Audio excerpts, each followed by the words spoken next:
not color. What am I? Something wrong with me? Don't answer that question, Stream. Yes. There are many things wrong with you, Patrick. Get off my back, Stream. Quit putting me on such a high pedestal. I'm only human after all. Don't dare think of that song, Stream. Do not dare think of it.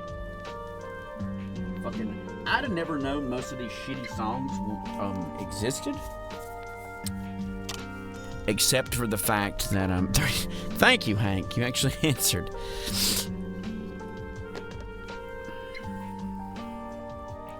Forgot where you were living.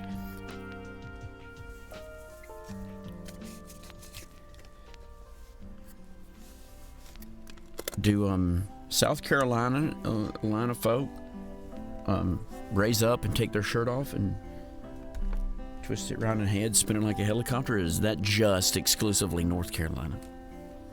What do? Did South Carolina take their pants off? Spin it around their head? It's possible. Because, like the North and South.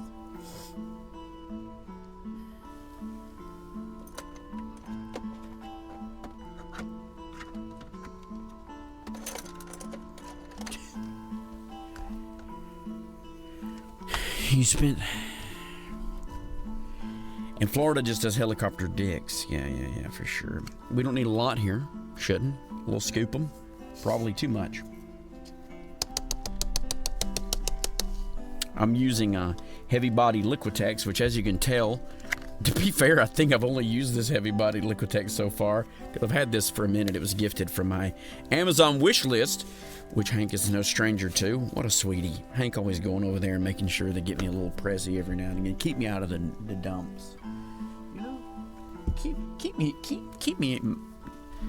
just keeping me on the sunny side. And I'll tell you something. It's wonderful. It makes me want to helicopter my dick.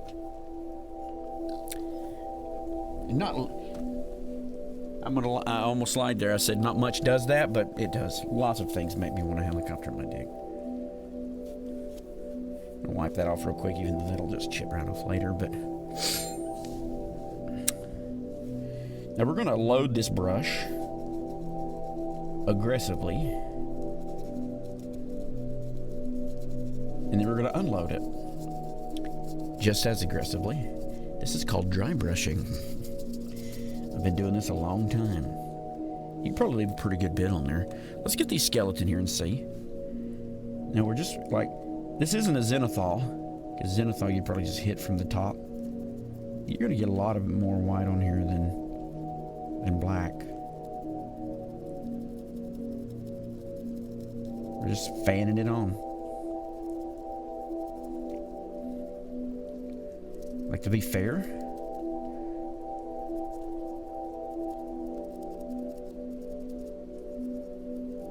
is this a foot? No, it is a foot. It's weird because this looks like some kind of like fawn leg.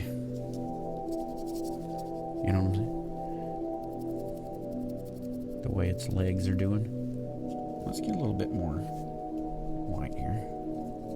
This may be too much. Well, I'll say that. We got a lot of minis to prime white. And we're doing this because right now, when I get Warhammer minis, we'll be doing a zenithal primer, which is black with white spray on top. Because I got an airbrush gun, and by God, it's time to use it.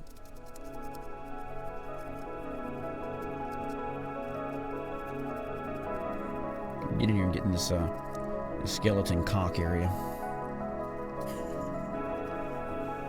This does more of a painterly look on some of it, but as you've seen my other stuff, which we'll look at that. To be fair, you can actually come back in here and hit where you want it to be the most beautiful. You can actually load a lot more up, and then you could, if you wanted to, but not too much, because if you hog it on too hard, I don't know if it'll fill the gaps, because we do want a dry brush approach. But you can come back and say, if you want this hip to look a little brighter, You can hit this hip with a little bit more, some of them ribs a little bit more. Make sure you're getting the paint where you need it to get. Because it'll dry a little lighter, right? So you can get that a little bit more. If you want this head to be a little bit more bright. I love that this kind of gives it a painterly approach. I like this technique. I do want this blade to get a little bit more. We're going to make rusted blades and shit, so these guys are going to get some rust treatment.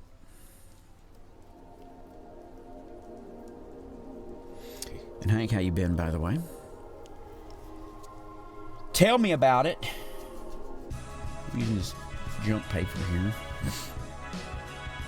Is this music too fucking loud? I can't remember. I don't know how loud I got it. It's still pretty loud. Let's crank it down a little more. Just going at it. Hitting some high spots.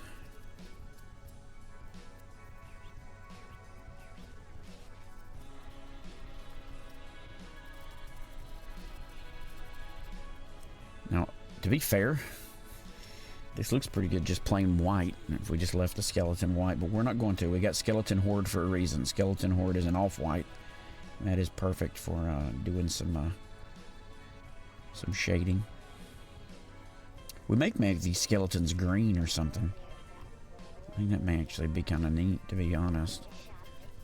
Because all the rest of the normal troops, which as you can tell, these are normal little enemies. We have very few that are not like super neon and stuff. So to keep them all going in the right direction, there will be less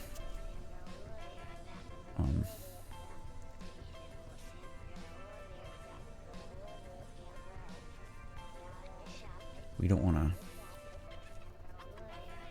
mess it up. Just living your best life. That's good. That's all you can do at the end of the day. Living as best as you can. I mean, my life could be better, but like, given the parameters, you know, you can only live it so good, you know. It could be being smothered with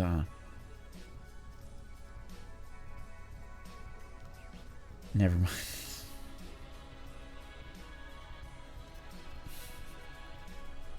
Never you mind. Carrying on.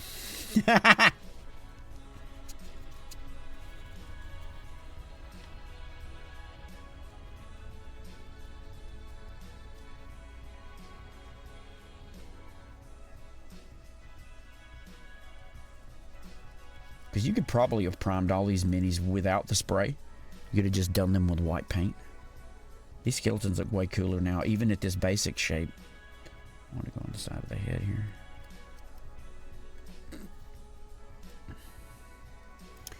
I'm a sucker for a skeleton, though, I tell you. We're going to have to do one more skeleton and wet the brush, dry the brush. Because it's weird, because like if you get too much paint in there, you know, it can be problematic. Right, because it'll dry in the brush. So it's best to wash it out and then reapply some paint.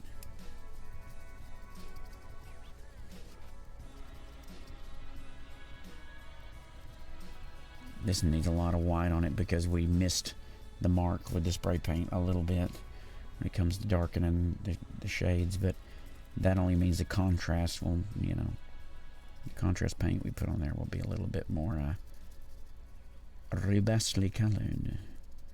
I use the word robust a lot. I like it. Hank, what's a word you use a lot? Chat in general, tell me.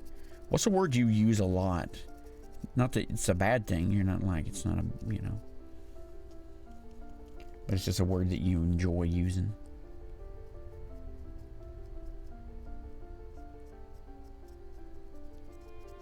You catch yourself saying a lot.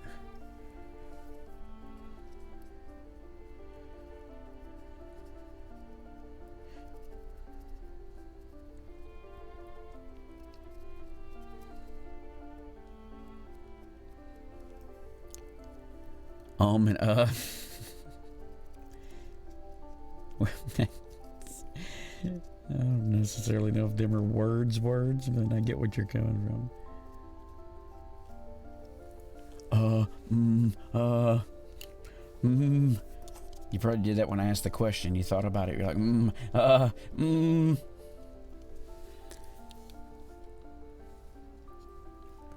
What's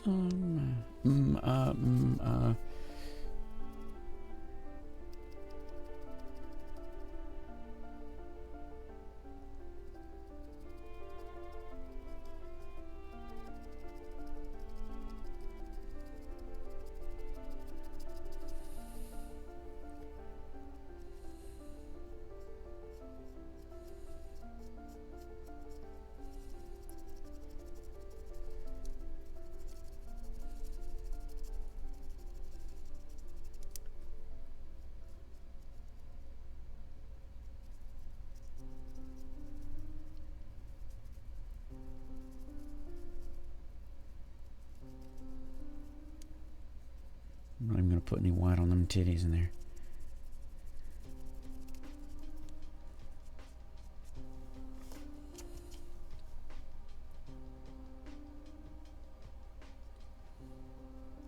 I'm going to leave some, like they're supposed to be kind of clear, but these wraiths will not be clear in that way. You can't think of anything off the top of your head? Well, you do some research and think about it. And if you do hit something, hit you.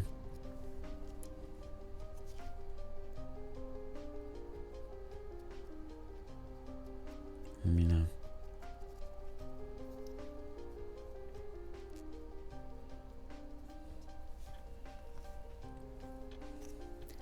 Wraiths. Maybe this was the right amount of paint. Seems like a...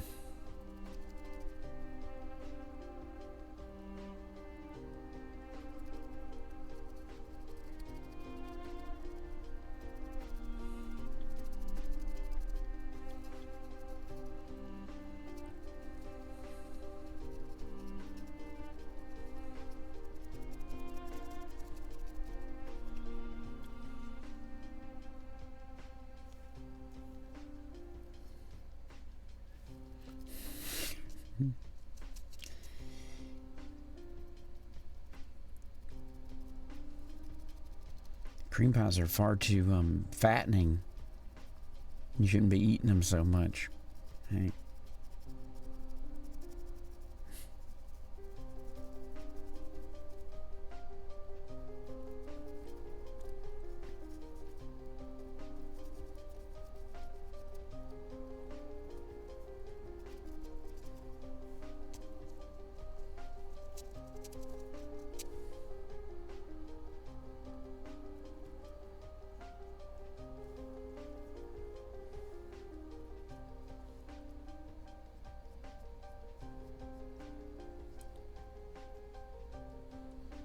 I don't know if I've mentioned that you disgust me in a while. But we'll blow the dust off an old classic. The classic.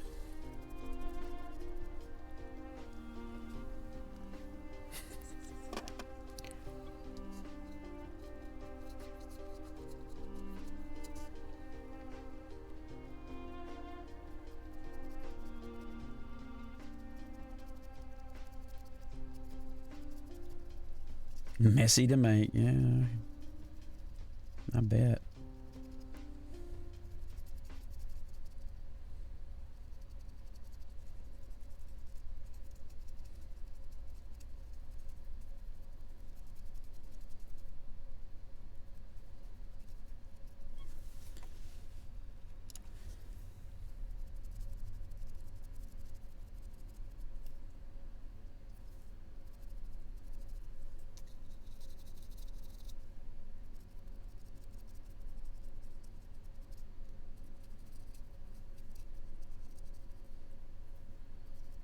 After this one, we'll rinse these bristles out. I feel like it's getting a little too clogged.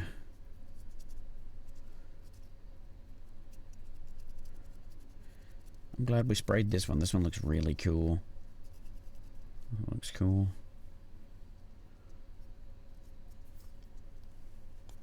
Let's get these because we got 3 more to give the business. So I'm just nourishing the, moistening the, nourish was the wrong word, moistening the bristles, even though we're going to dry them right back out. But I'm just rinsing out the white paint.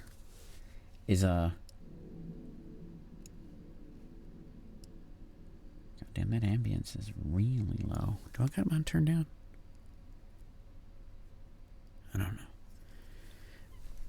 know. Now we got 3 more Skellingtons to do. Then we can probably start on these tonight. I don't know if it would be wise in which to do so.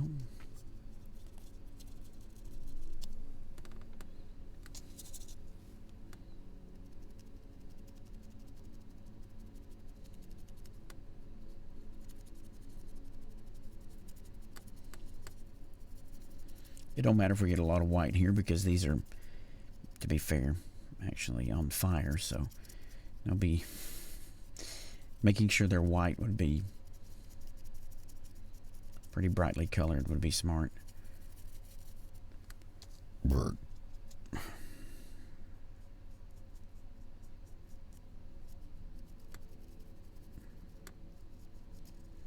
fact, if I had some white primer, this would be probably better to paint these ones white for the sake of making the flame a little bit easier to make glowy. But, you know, we can do that anyway. It's just a matter of making it a little bit harder to do because he's completely engulfed in flames, so it's going to be hard to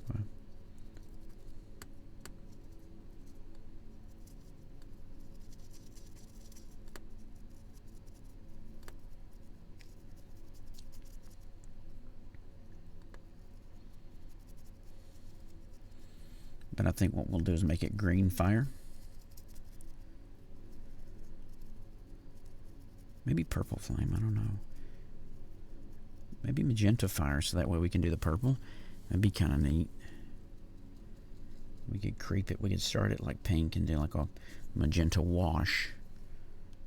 And get the rest of it. So like, and plus it's magenta, so the fire would kind of be okay. It would complement that black, since we have it there.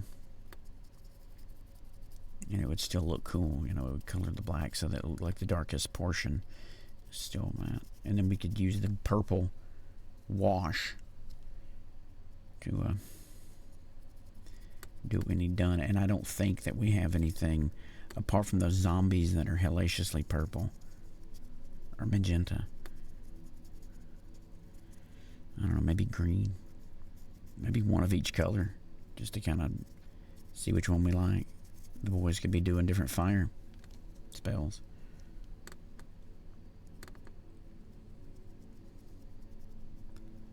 We could see like a blue flame and a green flame and a magenta flame.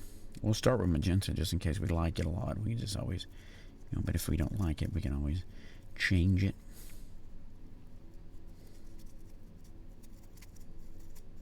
I'm getting a little bit too wild here. We're not dry brushing for the high spots right now. We're going wherever the fucking white will hit, because this is, everything's on fire here, so it, you know, whatever happens looks like we did just the right amount of white.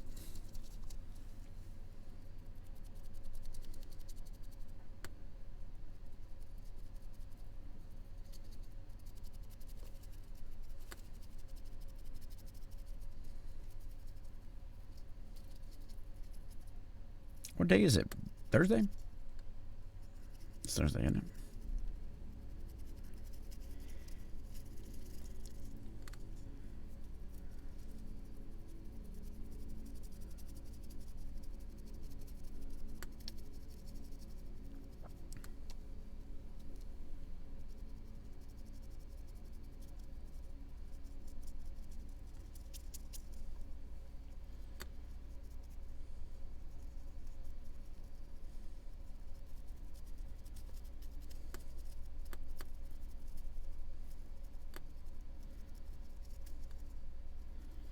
Trying my best here to get it all in them cracks.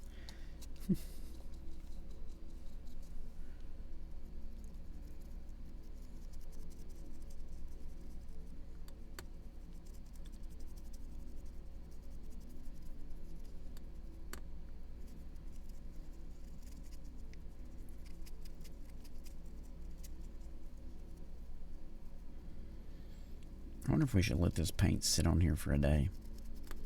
I don't know.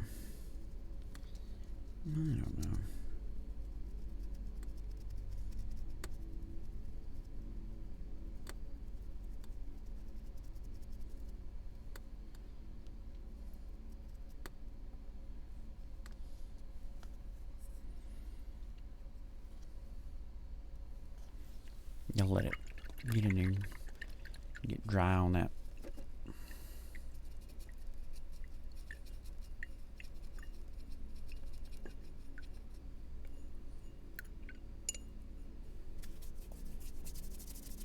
We got these guys, and then the dragon is the last to be painted. Let's put this dry brush back up.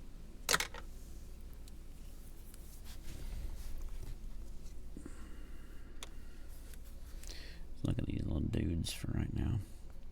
Guess we could do the skeletons tonight, maybe, and then see what we could do. Because we want to do some, like, jazzy shit with these skeletons, and these other dudes can just sit here and kind of... So I think what I'm thinking is we do...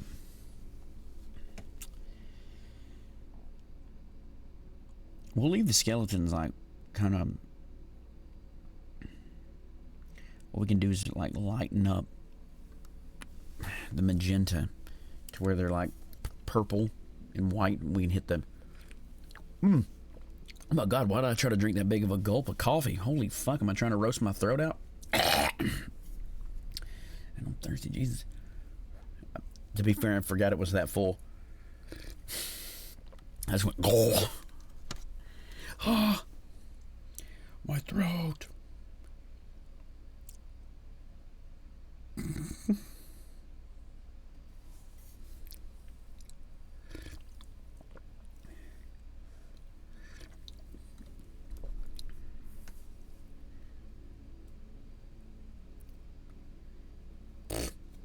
Stupid shit.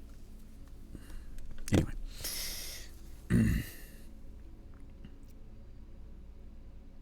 So yeah, these guys really don't need a lot of... The shields will be the hard part, but I do want to kind of lean metallic on some of the shields, so I can do a lot of... I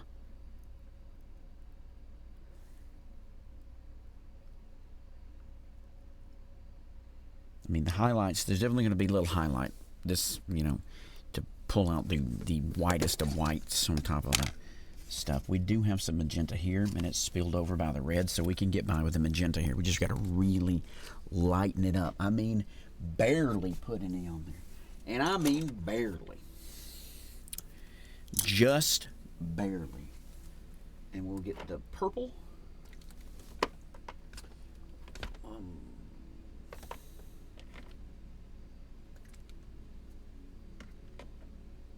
We got the rust. We got rune and brass.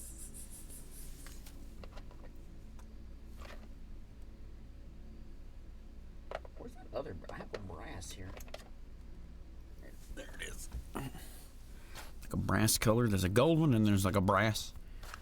We have like silvers we need. Rust. That's for the swords and shit. Purple.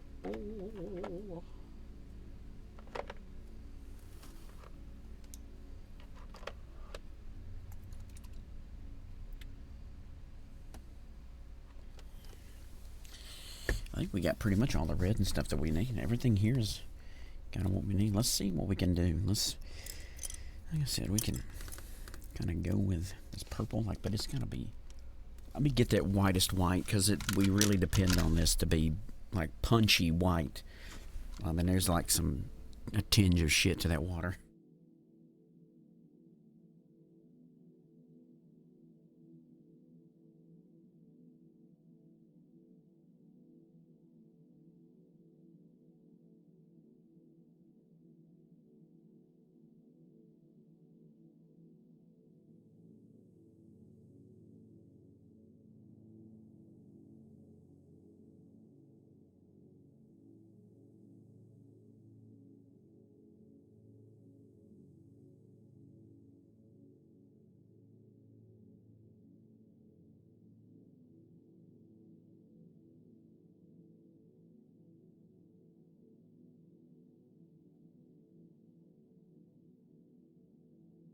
So I keep forgetting. Let me look real quick. I'm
looking here for like.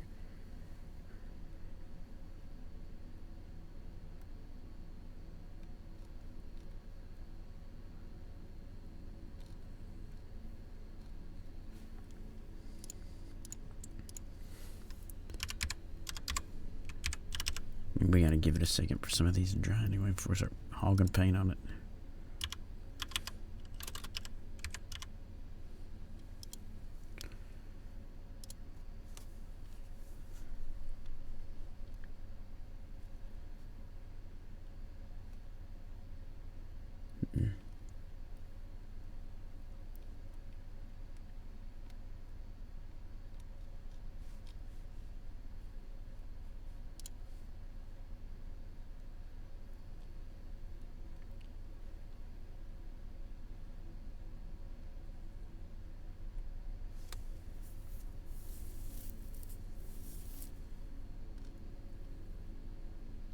Okay.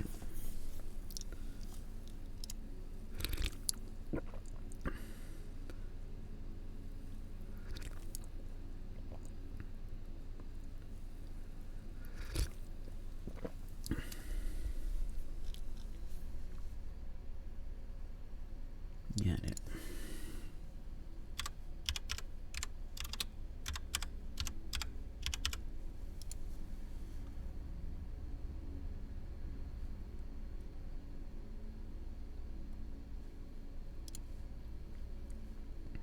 I'm looking at see if there's like a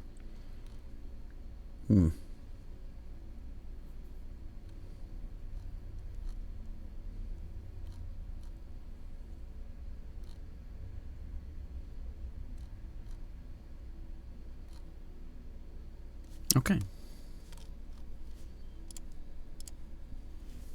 Now we know. All right. And I mean, we need to have mostly water here.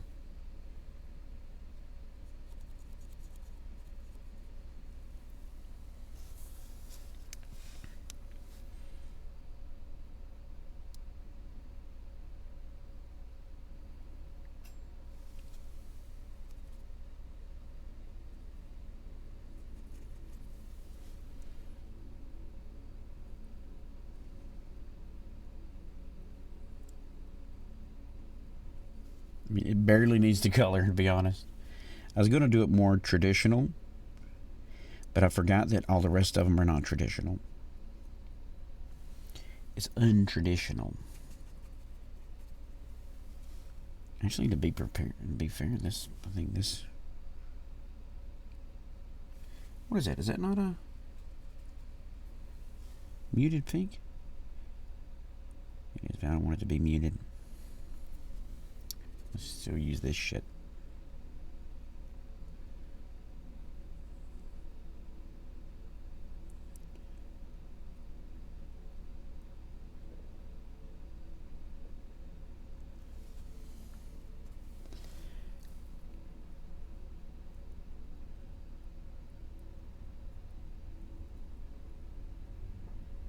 just getting up a haze on it, just a little mist.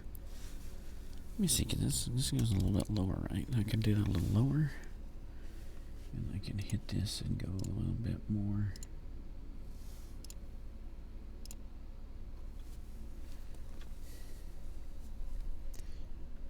I'm just tinting it, really, to be honest. It's not crazy dark.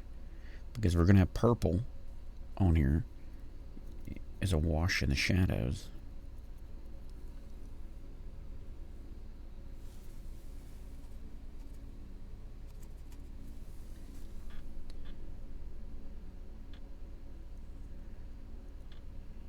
I don't want it to...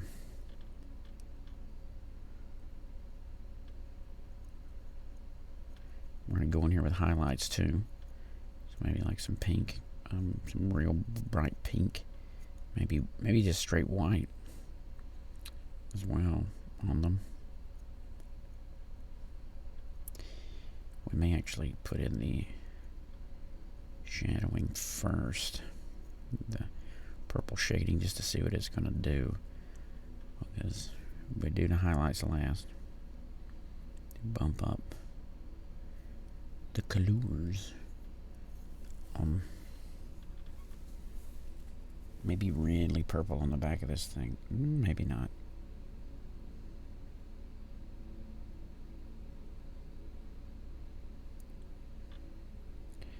Let's get it in there.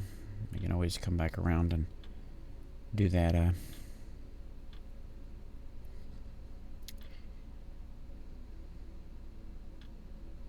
Do that like a dark blue to really knock that back. So it's not fully black.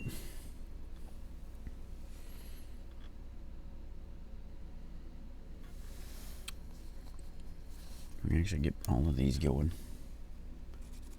the same color at the same time.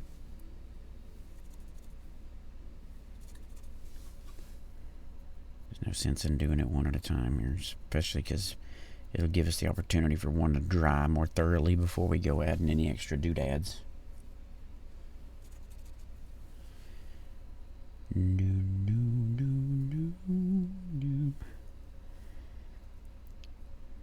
Have yourself a merry little Christmas. God, I shouldn't be singing that. It's only a matter of time before we hear it anyway. I had to go get some coffee today because I had like a scrounge some change because we were in red alert here. But I had to get some coffee because I was out of it, and I went into my Dollar General, and apparently they've added this like bodega style market where there's like a little bit of fresh vegetables and stuff in there. Or I don't want to use the word fresh, but there's a little bit of vegetables and stuff in there. So it makes it more of a supermarket instead of just a sad place to go if you just need coffee. I'd hate to know that was my only option for buying anything, because it is fucking terrible in there. But it's the closest little store. Usually I get lucky. I go to the gym and I'm right by. I'm in town in the gym, so I'm just like, since I'm there, when in Rome, go to Walmart and grab something. But because I don't have to, I'm not forced to buy from Dollar General. But damn, is it shitty in there. Like, they have like 2 self-checkouts, both of them are broke.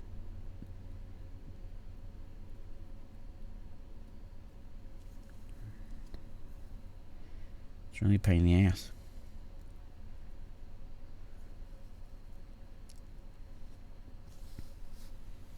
That one is far more dark than the other one.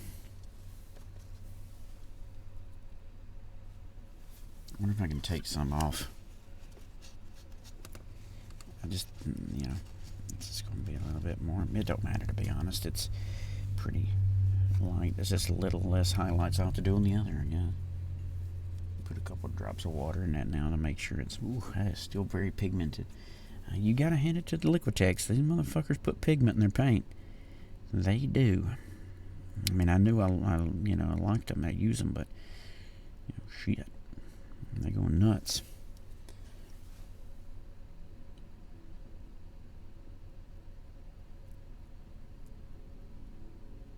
I wonder what, I'm gonna buy a yellow Liquitex paint. If I have extra loot, I gotta buy some white soon. Because I'm going to do the Zenithal. I want to use it with Liquitex sprayed on top of the stuff and just to see. Because I know Liquitex has got a good spray, liquidiness. It may go through the airbrush a little bit more effectively. Without adding a lot of bullshit. Like the thinner, medium. You can, I guess. It don't matter what you want. That heavy-bodied Liquitex should be able to be moistened down if you use the right medium. I mean, water, I guess, is fine, but I think the other stuff atomizes a little different. I don't know what makes it better than just water. I'm assuming there's some kind of value in the chemical department that allows it to flow better. Or it just could be bullshit, like the 27 different types of toothpaste. Have you ever looked at the active ingredients, which is the ingredient that is active, that does the thing, like tooth whitening or tooth enamel strengthening? Like every fucking thing has the exact same amount of each individual active ingredient. The non-active ingredients don't really do a lot. They're just there for flavor and texture and shit. Ultimately, the active ingredients are basically all the fucking same. I think I'll go in here. Since I did one, we'll fill the midsection here with that magenta. So we can, when we make one of them the same, all of them can be the, we figure out what we want to do. All of them will be very close to one another.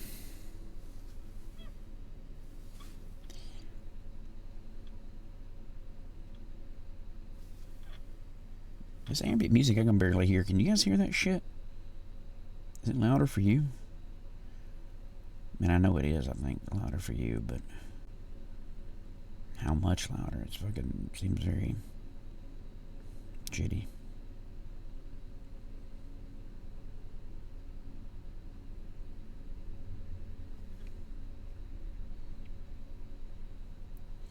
It's good. So far, so good. Okay. Now we're going to put on, I think we'll just go ahead and do the silver. And then we'll do that. Because I want to put purple on the weapons too, so we gotta crack up our silvers and our golds and our brass. Like there's a Rune Lord brass.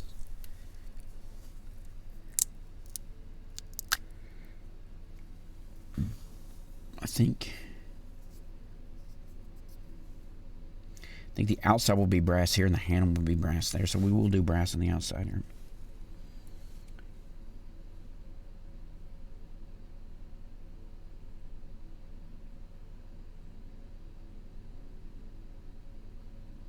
Make sure it's thin.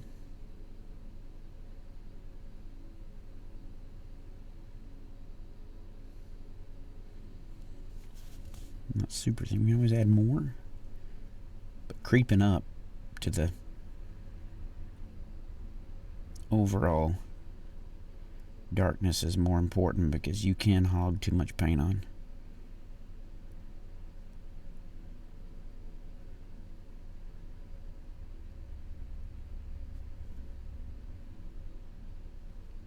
And if you're you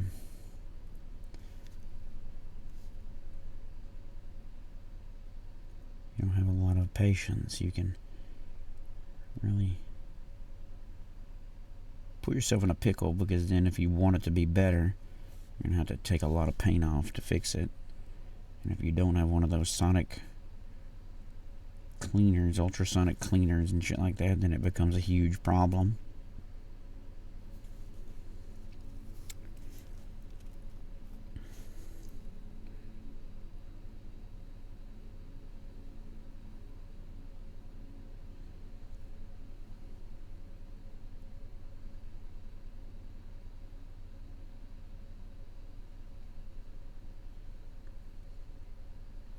So in the long run, it's better to be careful with it. Aroni.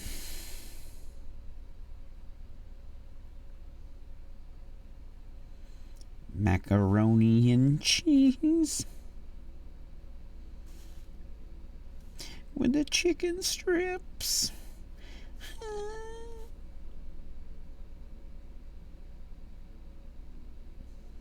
What's going on? What it do?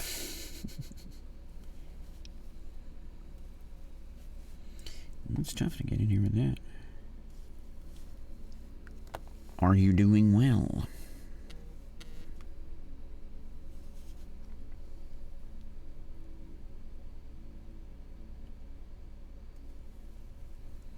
I need to come in from this angle, but look down in this angle.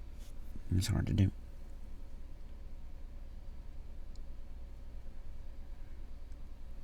That is very hard to do.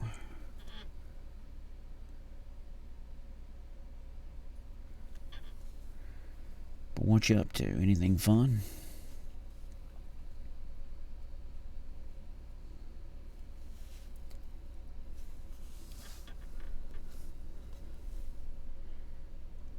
I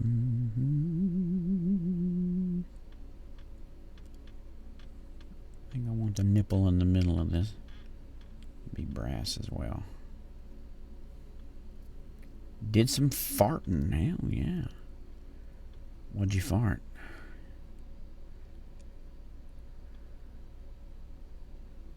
I gotta do a little bit more artsy fartsy shit apart from this. I'm really enjoying these, but we're coming to a close on these, and then I'll have to shill some fucking art to, you know, pay the bills and stuff, and hopefully maybe be able to get ahead of the bills so I can buy some more minis and do some minis.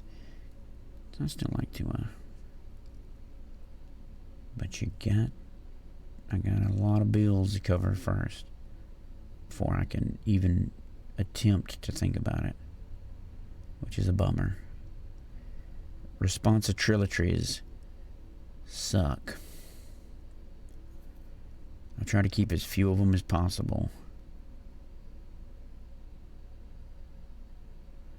Society demands so much bullshit that's unnecessary.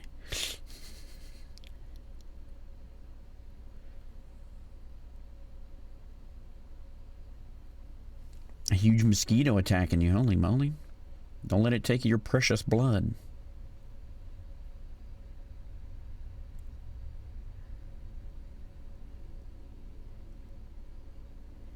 Precious. Okay.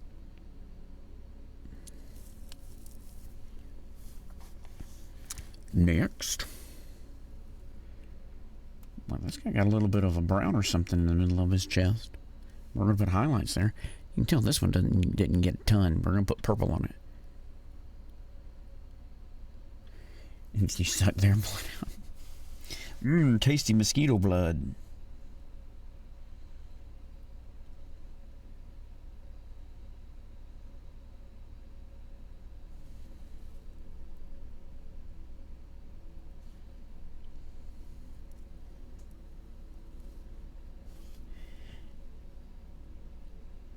Oh, you've got like a Spider-Man power now, but you suck blood. I think they call that being a vampire. You guys remember that mosquito game that came out where you fly around sucking people's, blood? I can't remember the name of it, but I had a demo of the game. I never owned it, but long ago I had a demo of it.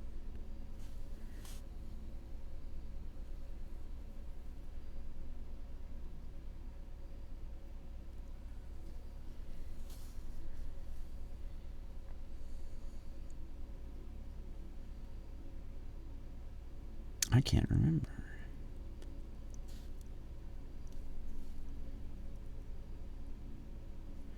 But they didn't make many of them, I guess. I assumed it sucked. Get it? Because it's a mosquito game?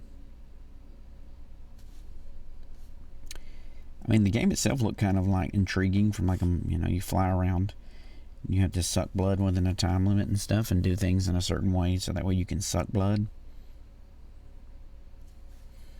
Like you interact with the world, like to make the person move and things.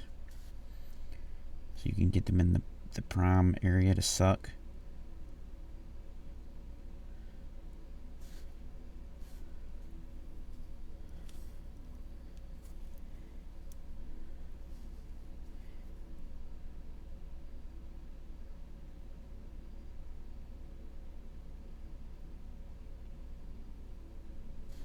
This is certainly tedious.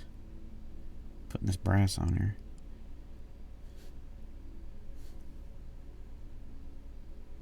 I'm kind of glad there's so little that has to be put on. And that's the problem. Why it takes longer, because it's so little to put on, you can't really hog it on.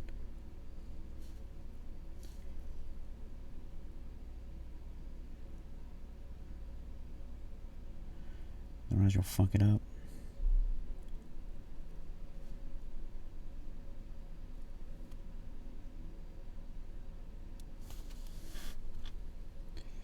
A bit of white here where it butts against the body, but that's going to be shade. Some shade layers. Did any of you guys get around to listening to the podcast from the local game shop that I was telling you about yesterday? I didn't get up in time to hear it. I'm going to have to listen to it. I'm going to listen to it on the Spotify. I wonder if it's actually immediately up. I'll have to ask them how long it takes to get the episodes up.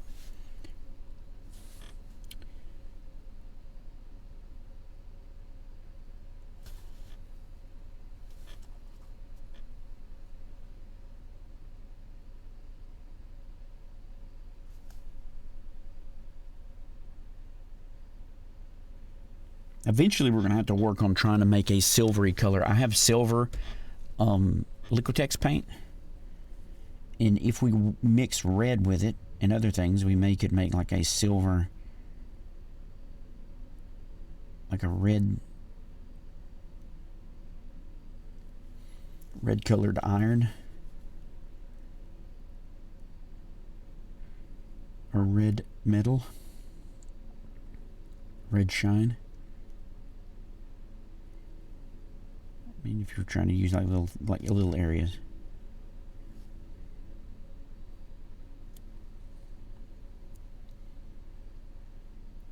We spilled a little something on that back bed, but nothing we can really do about it, but just wiggle it around. It's gonna have some paint. It's gonna have some shadow on there. How am I doing? I'm alive, poor, and increasingly more worrisome about where I'm going to get money. But apart from that, and damn near cutting my fingers off, but they're healing. I'm doing pretty good. I can't complain. I could be worse, right? You got to keep on the sunny side in life. That's the thing. I feel like in this day and age, anyone can find a reason to wallow in suffering. I try to do my best to not suffer too much.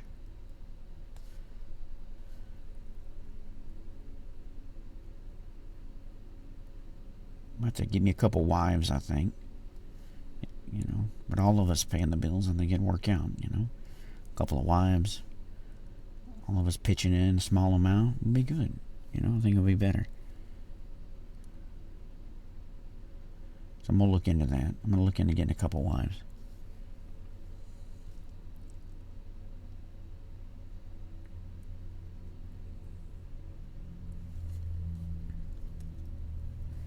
Yeah, the sunny side. Yeah, the sunny side. Yeah.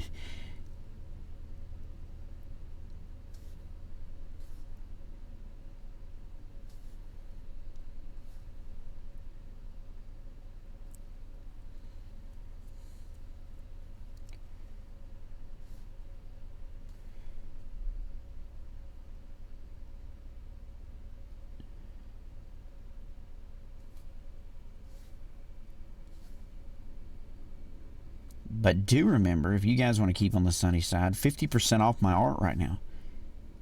Rare thing. 50% never really happens. I call it the silent cry for help sale. You know? They always tell you to ask for help if you need it, and that's the best way to do it. Put your art on sale 50% off.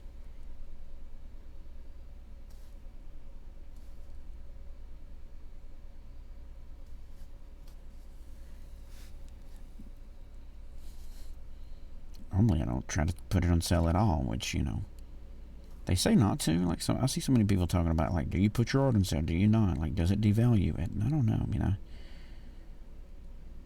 feel like people value art. If they're going to value art, they're going to value art, you know?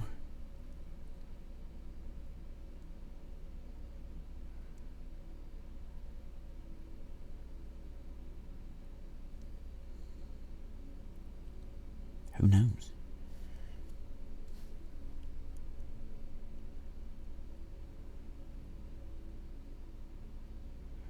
People think about pricing their work, you know, they don't know what to price it. And I'm like, well, you know, do it gets the job done, right? You need help with sleep. Have you tried meditating?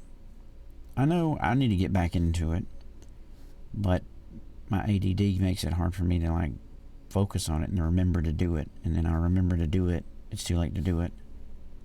Or I'm you know, not where I can do it, you know? Like talking about it right now. But I know some people, you're wired a little easier than I am. Incorporate that in their daily life. But you have to do it in a way that, you know, nothing solves all of your worldly problems, but what it does is help you to work with it or something. You'll be focused and relax. Like a mantra of sorts, you know. Could help you. Could help you, I don't know.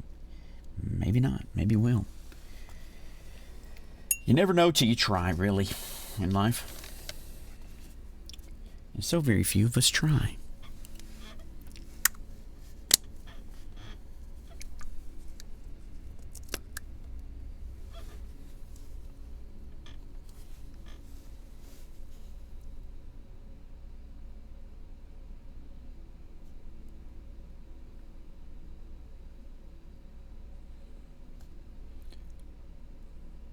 I put some serious paint on that.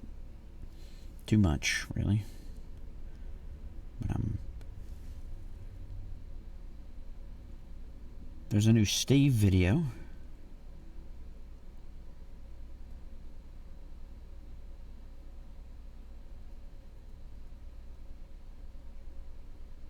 So I'm sure we can watch that later on.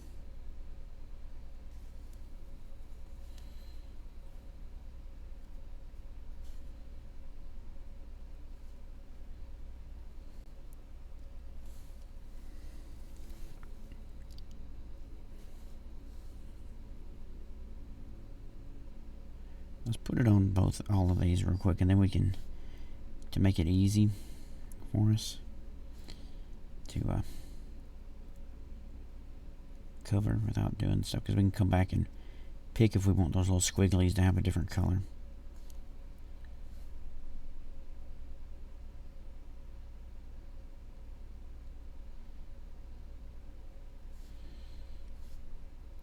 And too, it'll help with that purple shining through on those details.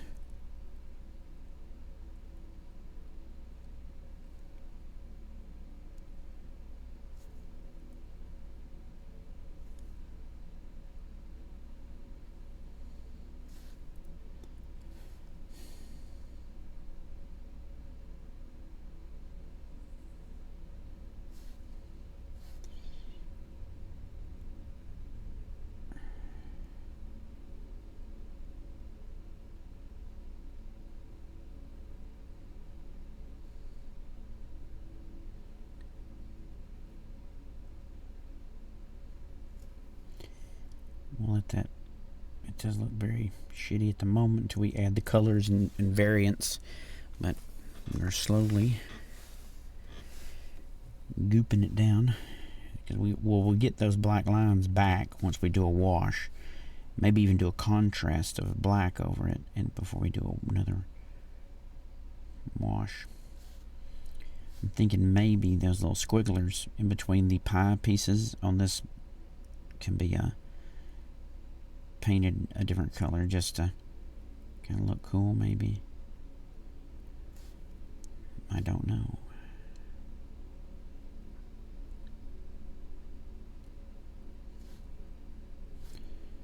But to make it easy to paint it all silver, we'll just, because it's not going to hurt it to be all silver. Because ideally, you're a blacksmith, you're making a shield. Most of it's going to be the same iron.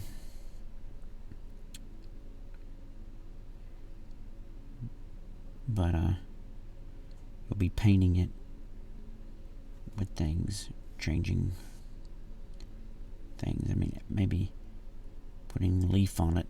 To be fair, the bronze is a little bit fancy.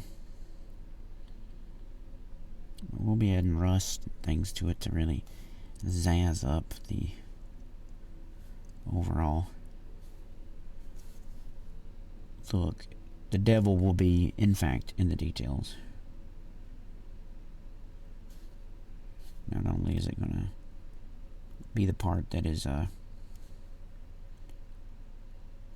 even more tedious. I mean, you shouldn't really count tedium if you want to do miniatures. If you're wanting to actually paint them for the enjoyment like I'm doing, you shouldn't bitch too much about the details. That's what you're doing it for. The customization. Of course, if you're playing Warhammer and D&D and you're just looking to have a believable mini on the table, so that way people that are joining your game or being a part of your, playing Warhammer with you, you want to look cool. You just want to get the things painted. You can play them raw.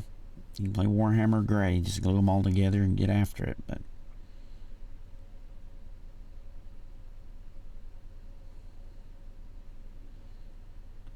I guess eventually, when I get better at painting, I would could sell my painting services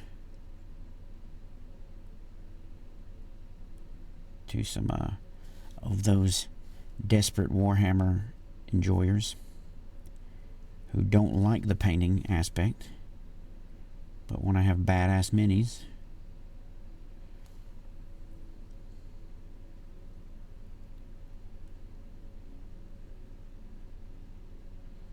Although, that being said, I'm not sure I'd want to do that, because I like doing this for me, and I don't know how well it would go over if I was doing it for money. I mean, money's good and all, but, do you really want to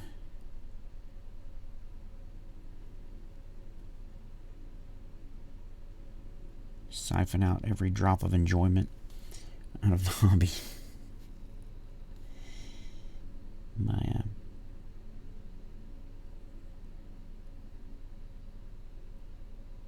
Doing it for other people. Now, if they let you just go to town and you get the enjoyment of doing what you want with the minis, and they're not like beating the door down trying to get you to do it, maybe that would be enjoyable. To be fair, though, a lot of people are paying you because they want it to be done. They want to see some results, and I get it. They want to be on the table fast. They've got a deadline. They're like, goddamn, there's a tournament coming up. I need it. Of course, you would, speed is not, you have to pay extra for speed. That's with anyone. That's with any artist. Let's see. We're going to put some, oh shit. Do I have any white? I don't. It's fine.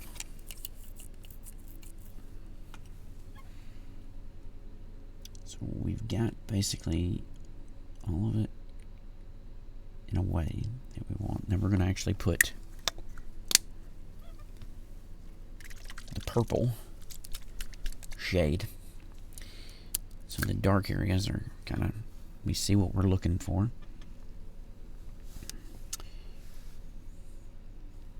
Is that the one we just got done with? I think it is.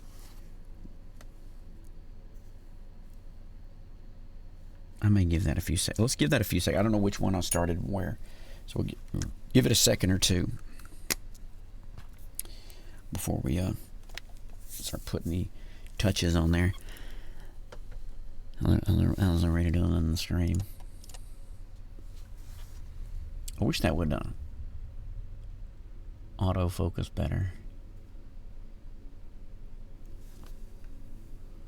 Because right now that don't look perfect.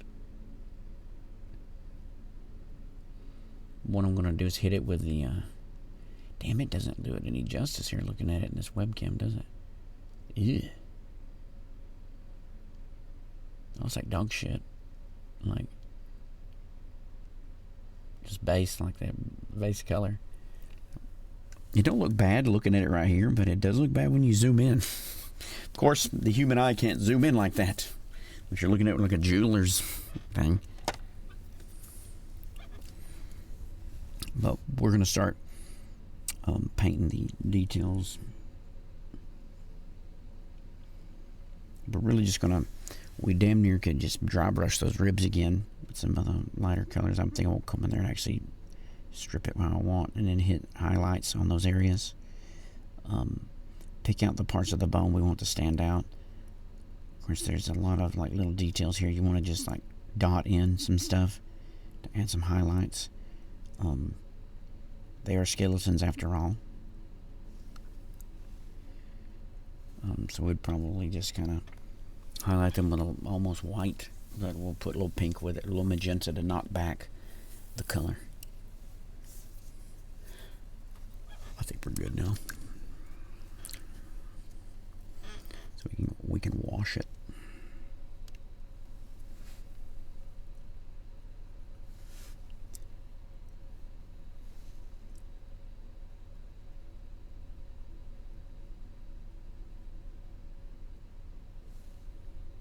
Be sort of careful. I don't know if I'm going to wash every part of it.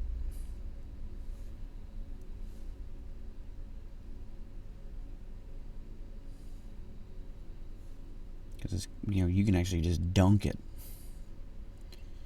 in some situations.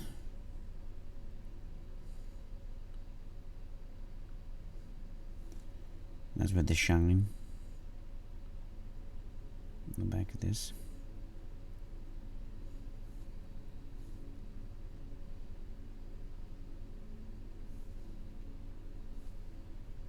Picking and choosing where you want the purple.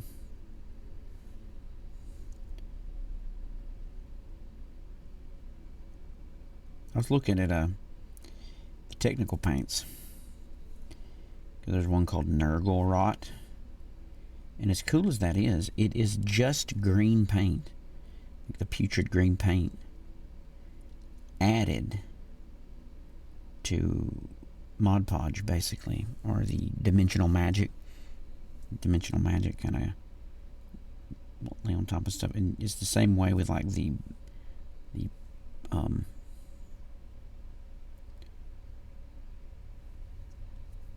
other the blood. There's one called like corn, you know, blood for the blood god, I think is what it's called. It's a technical paint. It just makes a shine to the red. Basically what we did with Dimensional Magic, we put where we wanted red to be and we did it. Like you would just, I bet you, and I may attempt it, we won't mess around and see if we can't make it by mixing green with the Dimensional Magic and putting it on stuff. Because it's basically just a dark green. Because it's just another one of those technical paints that doesn't really need to be purchased. Like what needs to be purchased is the cracking stuff. You can buy that cracked texture stuff, I think.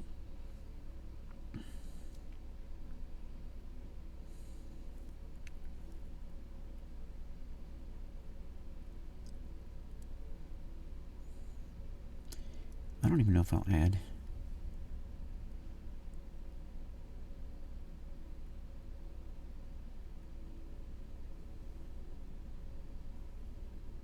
I'm looking to where like this wash should be.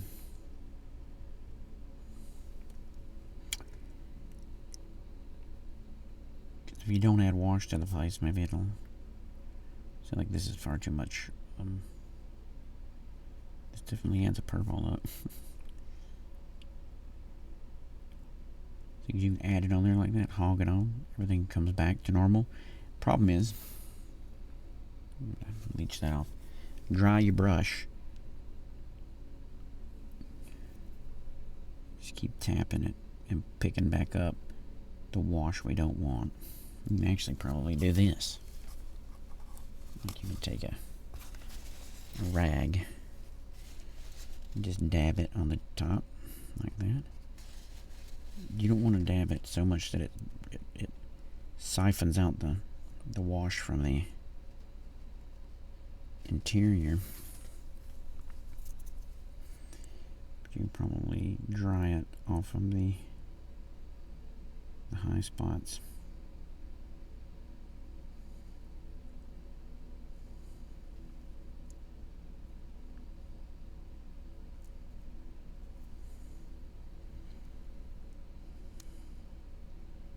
And so far that added a whole lot more depth to it, because in comparison to this one, as you can see, you have some more, just visually from that distance that you guys are looking at, you can tell that this one has more contrasts going on. So we will just do what we're doing here. We want to do this part. This part is spine and pelvis, get a wash for sure. Those are recessed and darkest. Right in the middle where the sternum is, and then on the underside of the ribs.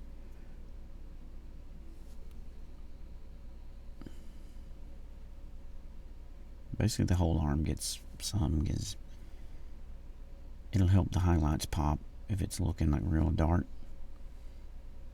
The face basically gets a damn near wash because it's going to help with coloring that black. We'll come back and tap into that. You see, as I'm washing this stuff gets saturated.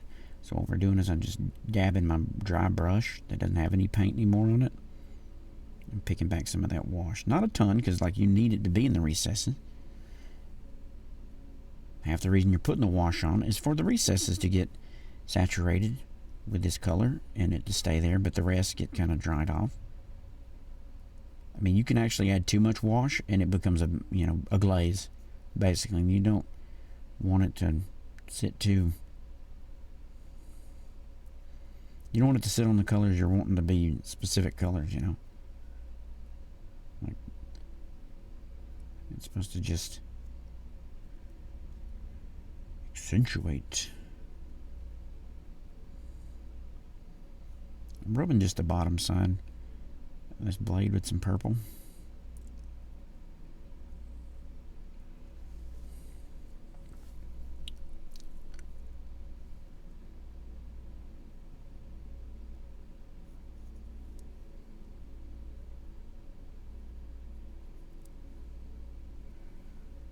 This basically gets a good blast of color. Because when this dries, we're going to do highlights on it to really add some more layers of color and detail. Now maybe we take and we do some green on some of the joints or something, just to kind of look like rot, or like, mold or something. It depends on what you want to do with that. Like you're the author of your story and minis, and you don't want to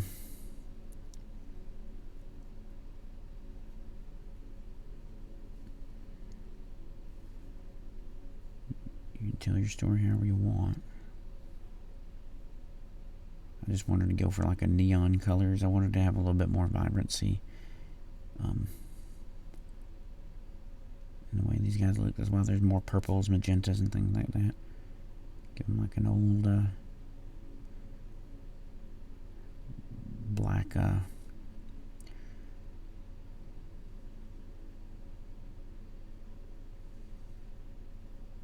black light look, like they're gonna be glowing or something. Making sure I put the purple in that crack there that I couldn't really reach, because it's gonna help it to give it a little tasty depth without, you know.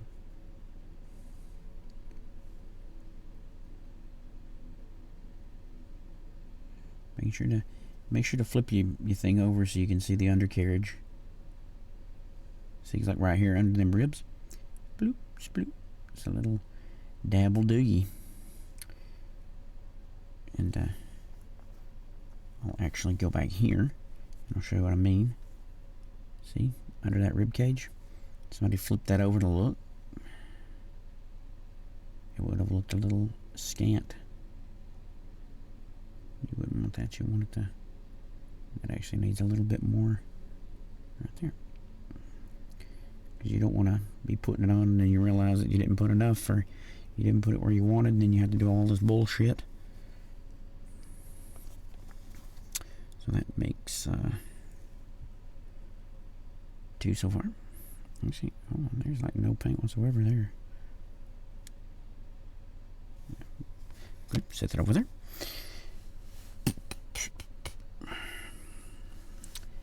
And we'll let this dry on them. We can slowly work our way into putting more detail.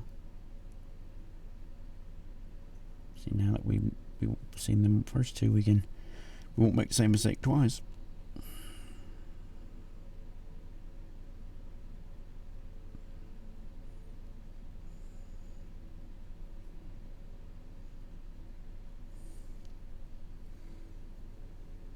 I mean, I've seen people use that as an army painter brand. It's like a wash. Apparently you can just dip your whole mini in it if you're just wild enough. I mean, a lot of the times the wash is meant for that. I don't really like that. I feel like using wash in certain areas is what helps. You meant to use it everywhere. Could be wrong, I don't know. I mean, most of the time I end up using wash on all the damn, mini that I'm doing. So it's possible that it's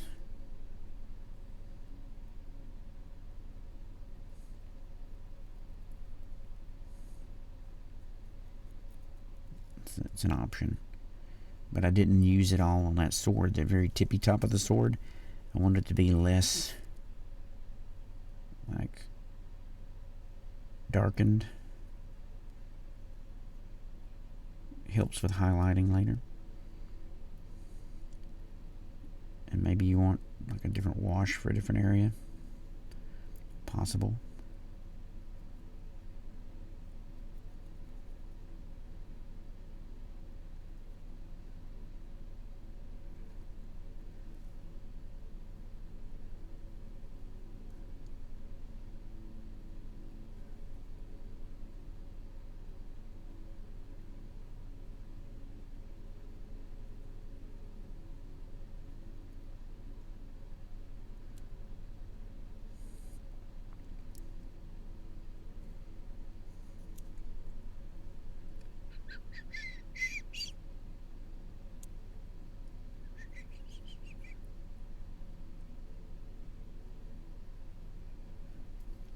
On the underside. Painting the detail on this skeleton is going to be a bit rough. We'll come back with some more silver on top of that. This purple seems to be really good at covering like a glaze, even though, I mean, I probably could have added more water to it and thinned it out a little more, but it took longer to dry. Speed and precision. I mean, that would do. I mean, apart from like doing the base, like the rocks and everything, but I'll probably you know, when I paint Nuln Oil over that, it'll knock that back a little bit, make that rock. We'll put another dry brush and highlight on it.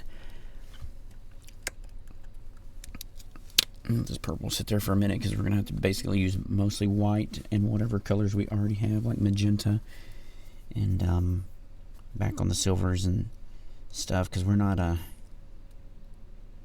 there's not a ton of like visual complexity with any of these, because like this is like one color, you know, cloak, skeleton head, skeleton face. Then, you know, you've got a skeleton with fire, so it's just whatever you want to do there.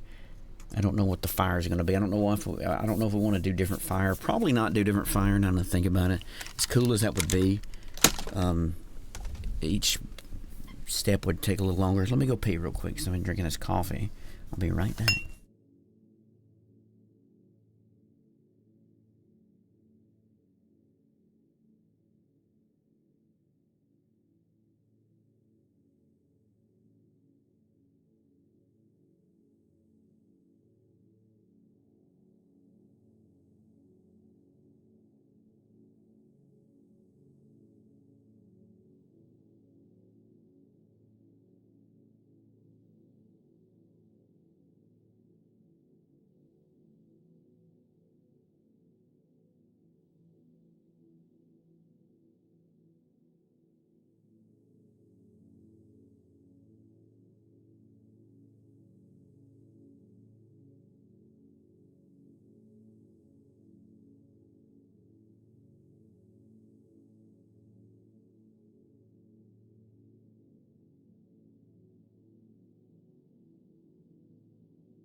I have returned.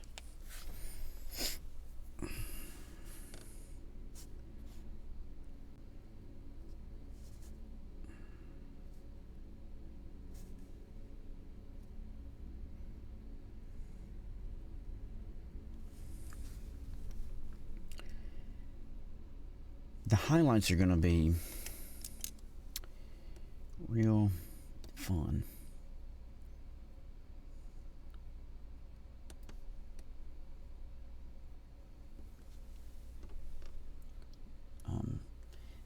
I say that, it sounds sarcastic, and it kind of is, but it's also kind of not, because the highlights and the picking things like that really bringing a man, we got a lot of room here, don't we?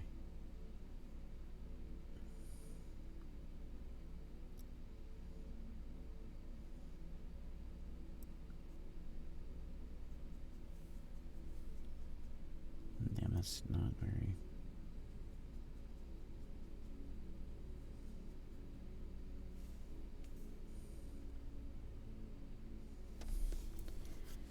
like, getting in here and doing this in a way that...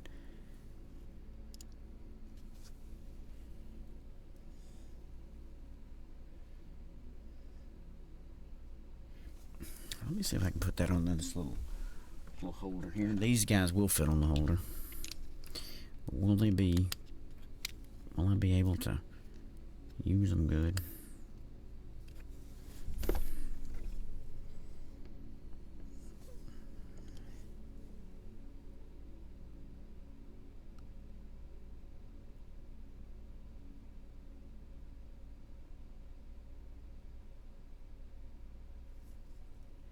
The problem with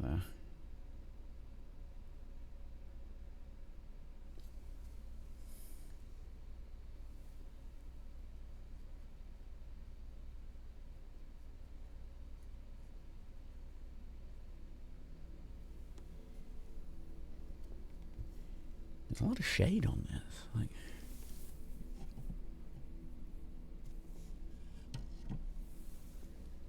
shadow. I don't know why I wish I had a little magnifying glasses. I put some in my wish list. Damn, I'm about to get back in there with some black and cover that nose back up.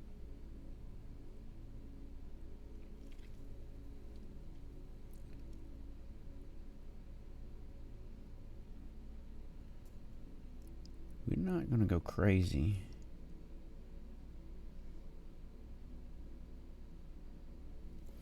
There's the famous last words I'm going to say here as I go crazy with the details, but who knows, maybe it works out for us.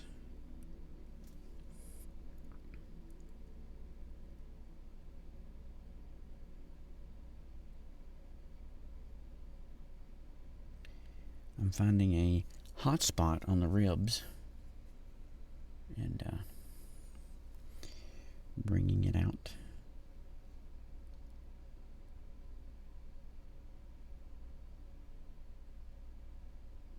Brush control is of paramount importance.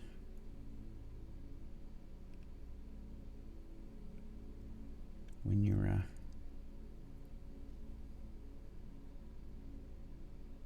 I may give green eyes to them.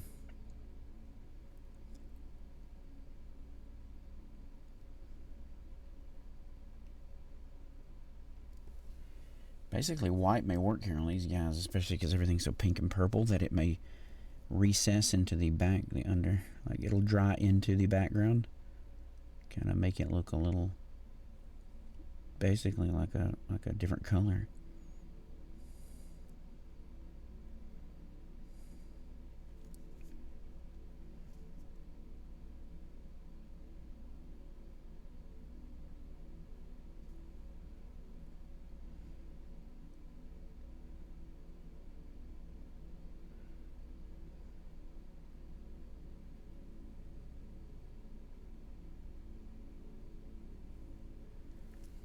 Doing everything I can to, you gotta kind of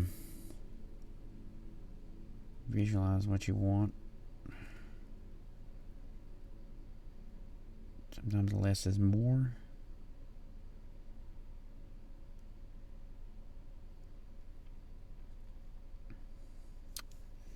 Ow, fuck. Just trying to bend my finger that I'm not trying to bend. Working with white is in the highlight area is tough because you want this special, thickness of paint. Like you don't want it too thick, you don't want it too thin. You got to get it just right.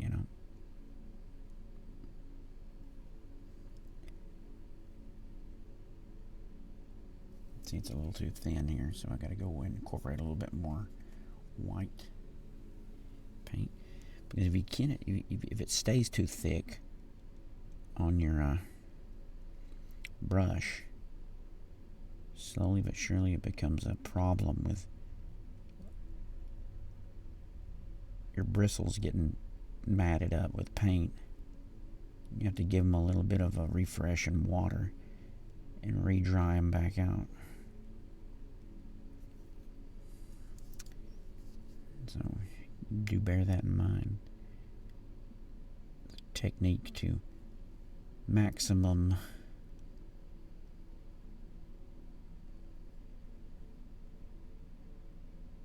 brush, I don't know, whatever. I want the bristles to get matted up with old white paint, so you can't work hard without, work for a long period of time with it, in my opinion. You got to moisten it, then you got to dry it because you don't want moist bristles, because you don't want to needlessly dilute your paint, because then it becomes a flow issue and spreading around the model, and you don't want to have to go back and repaint areas and highlight stuff because you fucked it up. It's extremely important during the highlighting phase to really buckle down. Pay attention to what you're doing. You can get by with the contrast phase by hogging shit on and, being haphazard with your paint delivery. But when it comes to the highlighting, the finish line and things like that, you're going to be careful, or you're going to have to go back and fix it. It may not be the worst thing in the world to fix it. It may not take forever to fix it, but I can only imagine, because I've not yet tried to embark on the journey of painting a full army of Warhammer minis. You want to get them done fairly swiftly. You want to work in a way that is, better, aiding you in your ability to crank them out, and fucking shit up in the late game, having to go back and fix shit. Very much would be torturous. Especially for me. As an artist and a creator, I like to find the beauty, I like to find the meaning, I like to find the enjoyment in the art swiftly. Like, I know a lot of people want to work large or work like hyper realistic, and it takes, time to do those things, and that's celebrated, of course. Please, do what makes you happy, but I love to I want to work smarter, not harder. Like, there's a great many things I can do. A lot of art, a lot of creative things that I can pull off. But I don't want to, because they don't suit my personality. That's why there's a million artists in the world, and all of them can make a living. Because at the end of the day, you're buying what you think is meaningful to you, and finding an artist that you enjoy and you want to help, and you like what they got going on.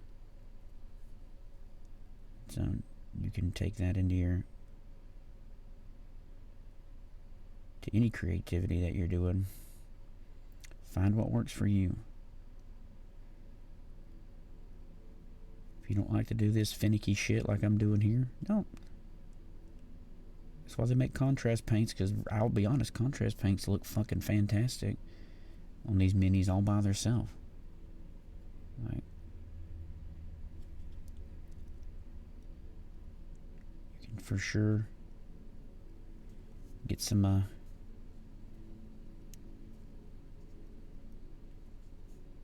enjoyable minis and work out of it.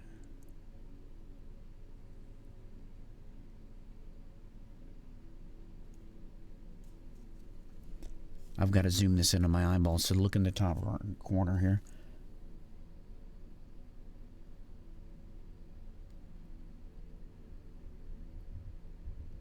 I can't show you what I'm showing you with the webcam right now. I'm trying to dot in some definition in the teeth, which is hard enough, because like the sculpts on these D&D minis they don't lend themselves well to a desire for extreme detail. But there is a lot of minis that are absolutely fantastic when it comes to mini detail. Maybe sometimes too much. I've seen people argue that before, that the minis are a little too buck wild. I don't necessarily. I mean, I've not painted minis long enough to be able to make a claim on that, but I do like the detail. I do like that from my own perspective. I enjoy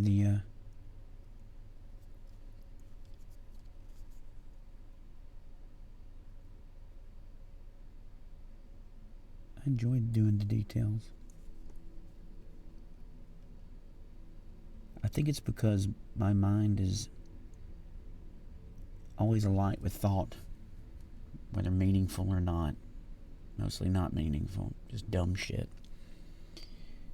But doing this for some reason, like Zentangles and little things, it's challenging to my mind, and it helps me to look at it and focus on it. It forces me to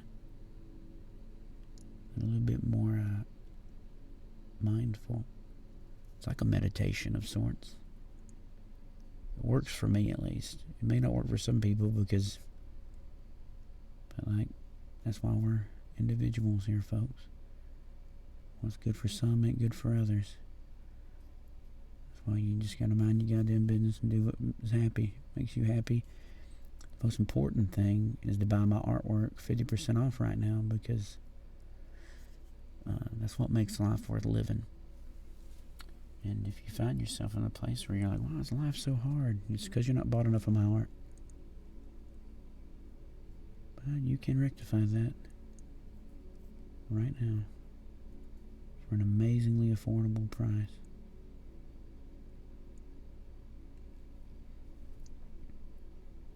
What a time to be alive.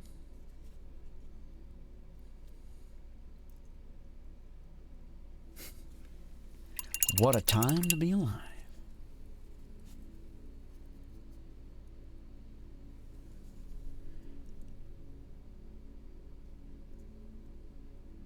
That may be too wet. Maybe not.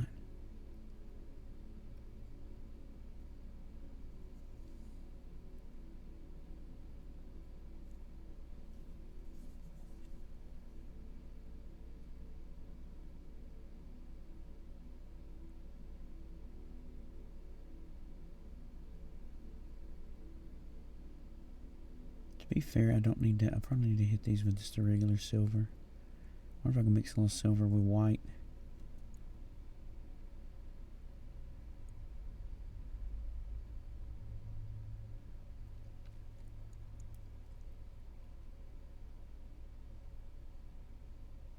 Maybe I'll just dot the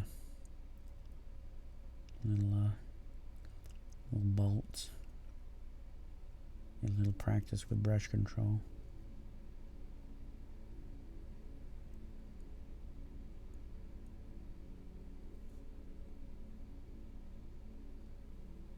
Damn, that is a beautiful little highlight on these guys.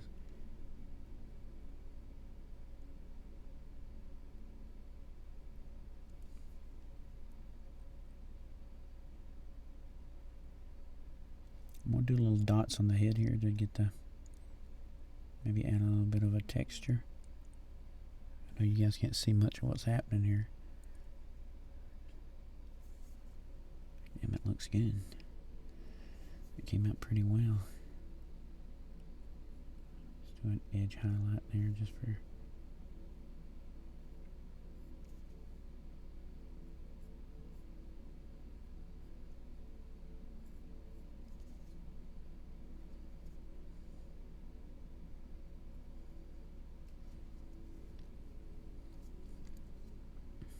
For sure gonna have to put some rust on those blades and stuff. That's the only way to really do that. I'm gonna hit that rock a lick here, since I didn't highlight it good. So that's pretty fucking red. That's pretty good. These Skellingtons.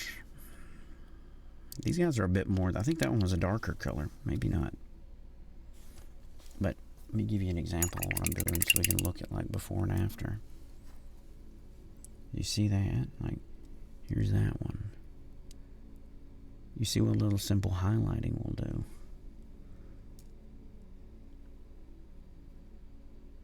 Let me turn it on. I don't know why autofocus was off there. I think autofocus was off because I needed it to. Yeah, you see. God damn, why do you do that? But you see what a little simple highlighting will do? It adds a lot of like depth. Being like, it's so weird how minis work, because like zooming in, looking this close with the webcam, it looks kind of like shit. But when you look at it, it looks fucking fantastic. Like, it could be better, but a lot of what I'm doing here, you know, anybody who's watched my stream knows that I chastise the shit out of myself as I do art. So like, I could be way worse. I could be way more aggressively critical of myself. But the reason I'm not aggressively critical of myself at the moment is because the quality of these particular sculpts are not necessarily, you know, crazy amazing. I'm sort of, you know, gotta do what I gotta do here. I play the hand I'm dealt, and the hand I'm dealt is like a mediocre sculpt, so.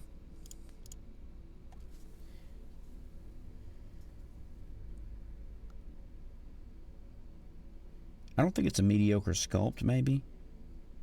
Maybe that's the wrong way to put it. It's like the print quality and the way they mass produce them is nice, but it's not. With modern 3D printing and Games Workshop minis that I have seen, it leaves a lot to be desired. It's nice. It's a skeleton. It looks the part. In D&D, you're imagining, like, the whole purpose of D&D really is that you can play it without being a tabletop, you know? You can enjoy the game without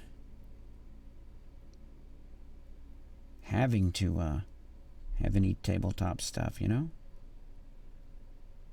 It can be all in your head, your imagination, and that's the beauty of it. That's actually, in my opinion, nice. But like if you're doing a lot of heavy tactical gameplay, like fighting and stuff, then yes, you may need tabletop minis, and yes, you may need visual aid to help you. But you can play D&D and have it all inside of your head. I know recently I've been playing D&D and they don't have any tabletop. Just sitting around the table eating snacks, hearing the words, taking the words in, imagining in your head the creations, and formulating the story and adventure. I mean, would having minis and stuff look cooler? Maybe. But to be fair, I absolutely see the appeal of doing no miniatures at all. There's something to be said of letting someone see something in their mind's eye, to imagine it in the way that they want it to be. Some people don't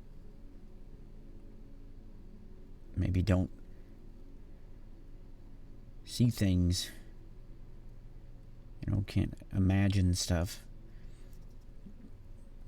and that's tragic. But that type of gameplay, that type of style of gameplay may not be for you. But dare I say that if you're someone who's hellaciously imaginative, right? You're a storyteller at heart in your mind, and you like to imagine cool things, then I would give D&D, let's call it raw D&D, a shot. Because it gives you this banquet of your own imagination. Yes, you can look at pictures in the bestiary and stuff like that and see what it looks like generally, but you don't get to engage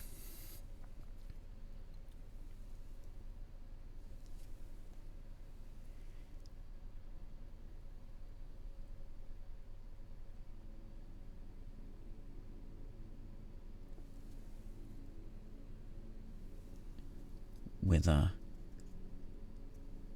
as well. I don't think you get to see more. Like, you don't ask as much. Now, maybe as a dungeon master and you like a story, maybe you want to craft the story in a way that they're not going to ask, hey, how fucking far away am I again? Or if I move without disengaging, can I, is there going to be an attack of opportunity? Like, shit like that, But, maybe you want to ease the troubled mind of your players with visual aid. Maybe that's what you're going for, especially if you're a DM and you don't want to do hear all that analytical questioning and shit. But if you have an engaging story, and you have an engaged group, they'll remember where they're at in the battlefield. They'll be thinking about their tactics and how they do it, and that is engaging your players in a way that they don't need to be reminded because they're fucking deep in it, you know? They're rolling deep in this engagement, this fight. They don't need to remember where they're at.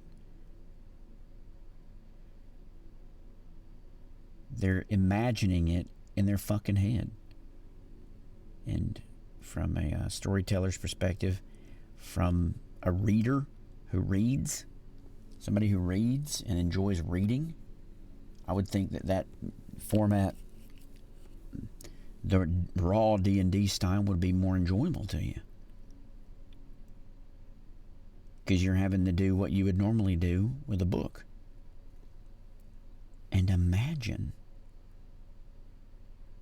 And using that wad of chewing gum you got rattling around in your skull canister, by God, it may be enjoyable to do something besides, like breathe and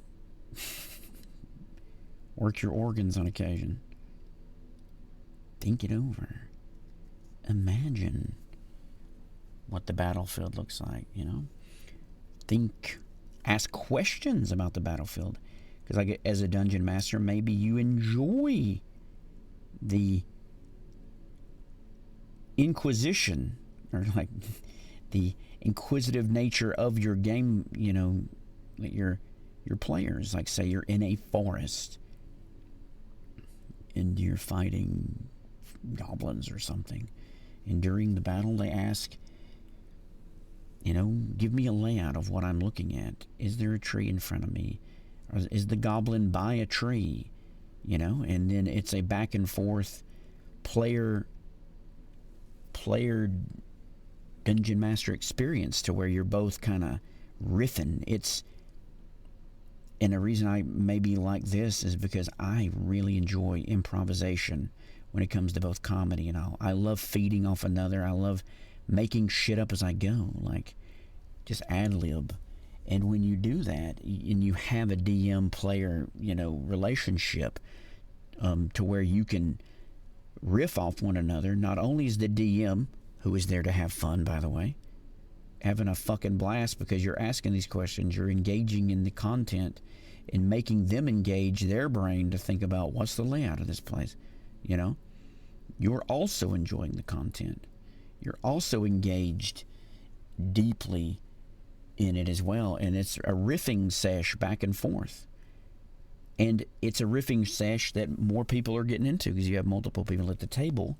They're taking in this information that you're riffing, and they may ask a question. So that way you're taking in their information too. So eventually you've painted this imaginary battlefield in your head with the help of other people. Like a table of writers in Hollywood or wherever. Pay your writers, support your writers. I know they're on strike. I'll mention that while we're here. But in the meantime, back to the point, is that you would fucking, like, that's what they enjoy. They enjoy riffing off one another. Like, it's not a one-person job. Any TV series, you know, like, usually is a team of writers coming together. And sometimes that spoils the story because people are fucking stupid, but sometimes it's fun because you get different perspectives helping you to forge something meaningful and enjoyable. That's fun. That's what I like about it. That may be why I'm enjoying this. Like, not that I say I wouldn't want to post up on some minis, because not every time you want to have fun and engage, you want to, like, sit here and torture your mind about, you know, all these minuscule details. Sometimes you want a table, you know, like a board game or something like this, or tabletop scenario. But on occasion, just some raw D&D with some notebooks, some dice, a character sheet, just trying to stumble your way through it. You know? Take away the... You know, you probably couldn't, like, if you're dealing with somebody, it wouldn't be a good one for someone who really likes to micromanage shit and think about the this and that of everything. You got to have somebody who wants to just riff it out have fun. I mean, you can have some structure, don't get me wrong. I mean, even that session that I was in, like, they have a world, they have, you know, an understanding of the pantheon of the gods. They, you know, there's situations like that, you know. They get it, you know, so. But once you get comfortable, I could see where you could just rail on some crazy shit, make it up as you go along.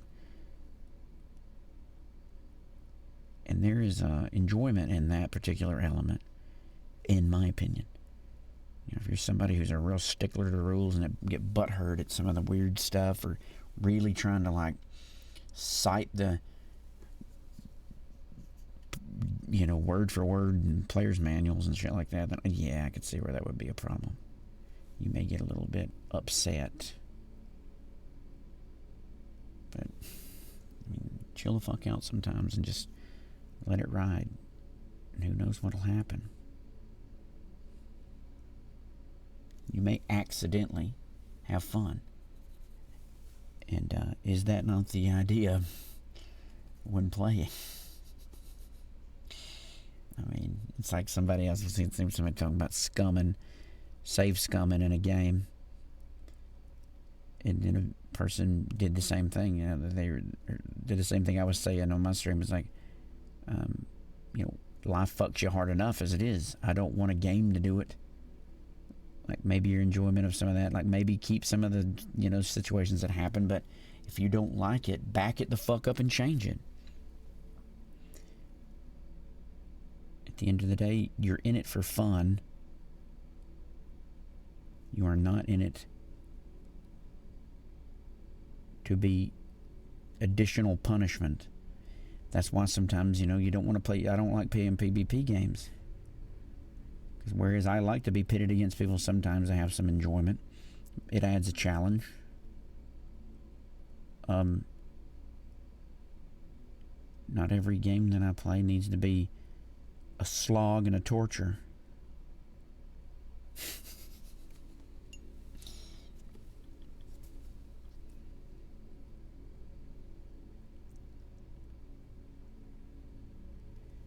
So when you're playing Baldur's Gate, have the fun you want. I mean, ideally when you're playing D&D and stuff like that, you're at the mercy of the rolls as well, but, you know, with a DM who's not being an absolute dick face or something, not going over the top with the punishments for rolling poorly and shit like that, I guess you would still have fun. You'd still get killed, yes, but doesn't have the, you know, that's the engagement and working with the team is important. But the point is if everyone's engaged properly, it's not going to be a bad time.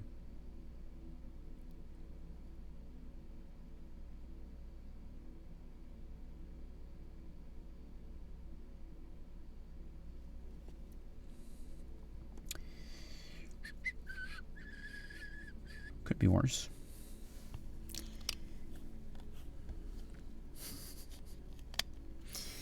I have to cut this out. This is a hell of a little solo podcast I'm having here. I hope you're enjoying it. If you are enjoying it, may not be anybody at all. It is Thursday. I don't know. Everybody could be off jacking or something. I don't know. Maybe I didn't get the memo. I did upload something to YouTube not long ago, and it was nice to see someone responded. They were really stoked about the art post. They say that they don't get, at least this person, they said they don't get around to watching the streams because they can't, but it's good to see that I upload some of the VODs. I need to do that more often. It's not going to hurt me anything. It just takes a little bit of effort. But again, it's not a lack of desire to do something. It's something deep within my loins I've not figured out yet that really saps the give a fuck out of me sometimes. Makes it hard to do just generally easy tasks that I see so many people doing. There's definitely something there. because like if I desire to do something, I fuck it up and kick its ass. But it like there's certain scenarios that I'm just like completely not fucking caring or don't even think about it. My brain doesn't even like register it. No, there's gotta be something to that. Like some kind of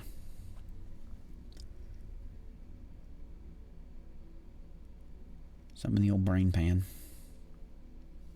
not hitting like it oughta. But alas, existence and stuff, it's all wild and shit. I think there's a little bit of yellow in this now.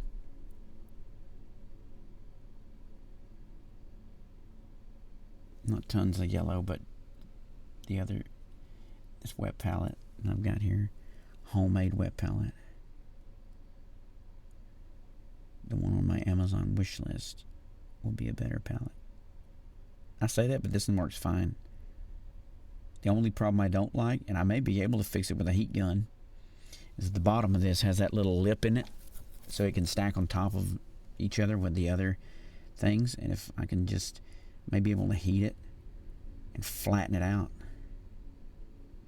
could be something I could do. Try it out.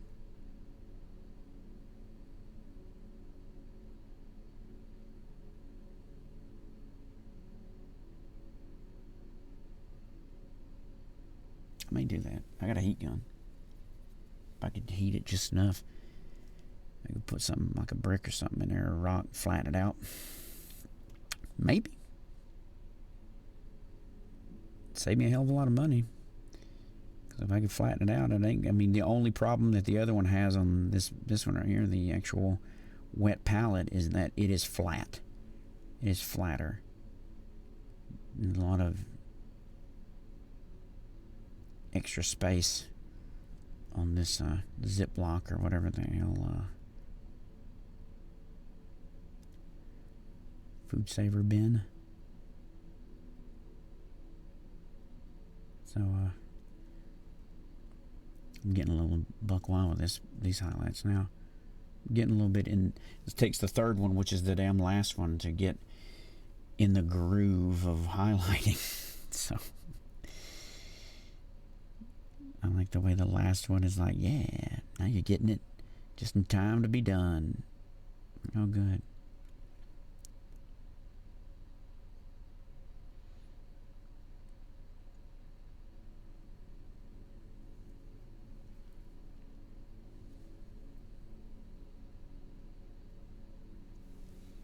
Yeah. My brush is a little bit too dry. That's a little too... I think the pink has found its way to being a little a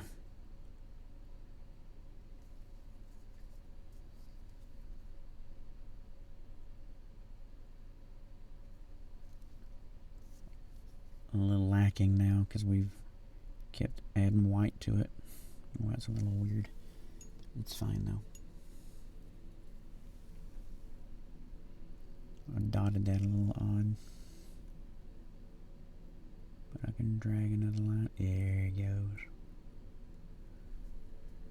It's almost as if I'm trying to do a little bit of like edge highlighting on damn near whole thing, because it's a skeleton. Maybe better. It may have been better to do like a real like careful dry brushing on this. It could have brought it out a little bit better. Maybe. Upon, thinking about what could have been, it's a possibility I could have done that. Instead of just very, like, being too intricate with, like, my highlights here, I could have just probably hit it, like, with a small dry brush, but very meaningful, and I mean careful. That could have maybe made it a little bit more easy. Who knows?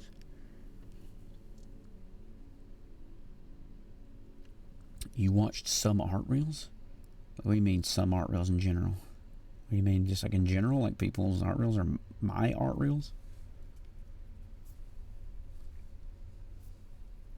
I wish my camera was a little bit better when it comes to the mini painting, because I would do some art reels on them. I may attempt one. These Skellies are going good, but the problem is the skeleton. I just don't.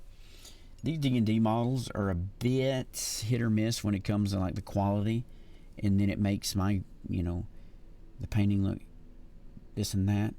I mean, ideally though, I mean, super uber quality is not something I'm going to produce right off the bat. I mean, people can watch you progress and get better. That's one thing I always have to beat into my mind when it comes to creating art, is you got to get it out there and you got to create it. You're not going to be the greatest artist that ever lived. First off, you'll never be the greatest artist that ever lived. That's very subjective. I don't know. So, but beyond that, you'll never be the best version of yourself if you don't try and do it. So you got to do it. So yeah. Just crying. What do you mean? Because of the quality of their art comparatively? Or are you comparing yourself to others? You shouldn't compare yourself to others. Only compare yourself to you. Because different people could have been working longer and harder than you have at what you're doing. Maybe not. Maybe it's just taking you a longer time to get comfortable with the abilities and grasp what the hell's going on. So ideally, it's just work with yourself. Like, get better in your own timeline, your time frame. I mean, and you'll be way, way more successful.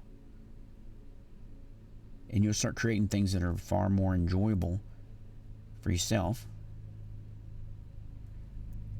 because you don't worry. I mean, you're going to be worrying about your own art. Don't worry about anyone else's in comparison. It's tough enough on you. Create something you enjoy. I can't remember who the fuck it was, but I heard a reel once that they were talking about, share your art, like because you like it, not because you think other people will like it. And that's when you'll find people that like it. Because there's a fucking train of people who don't like any of my art. I guarantee it. But, whatever. Let them live their fucking life, As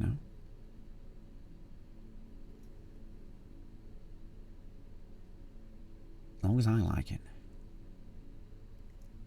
The people that like it too will also find it and buy it for 50% off right now. Limited time. Holy shit. What a deal. I mean, life itself is a limited time. Don't go wasting the opportunity to own some art and help others out. Me is the others at the moment.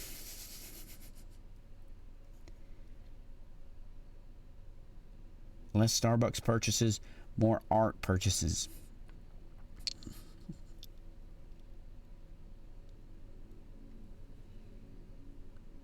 That's what it's all about. Now we get to add rust. Rust. Buy my art. And by my is Latin for PatrickJCreates. Ray can speak Latin.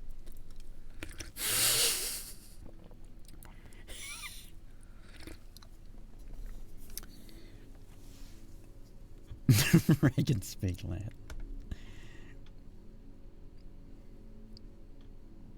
That looks pretty decent. I may put some like Tesseract glow. Ray, what are you doing, Ray? You're all the time doing things. Ducking in and out of like the stream, scurrying around.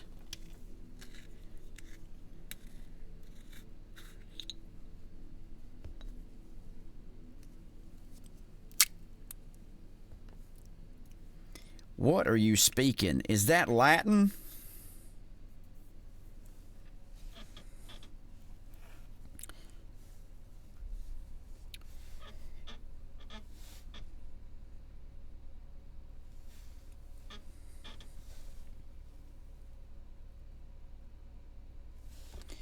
I need less. Oh, I don't know what I'm doing on my nail, but we're doing it.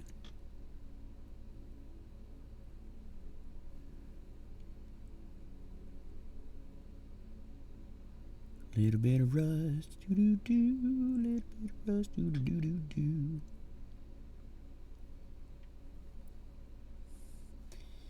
A little bit of rust, doo-doo-doo.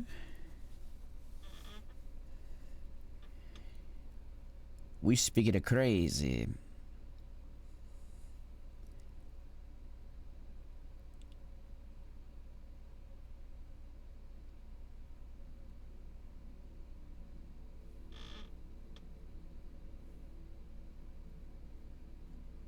Possum.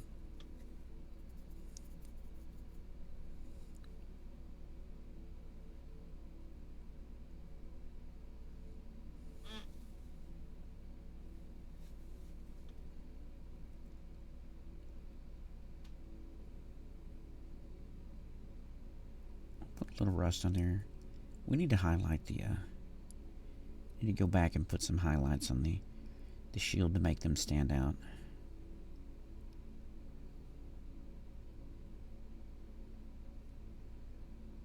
Some of the, retouch the silver just a smidge.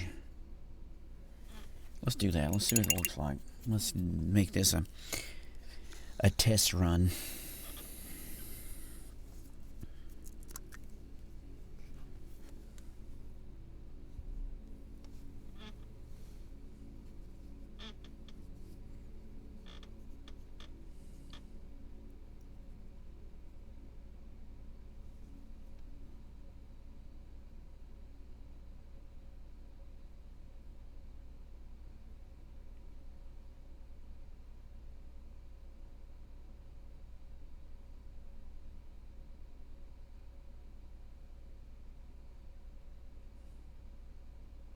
I may put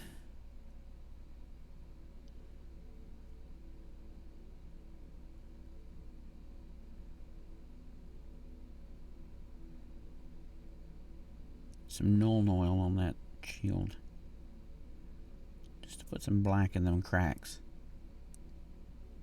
because they seem a bit too shiny, and that purple doesn't perp enough. It's fine on the skeleton, but it's just not hitting it on that shield.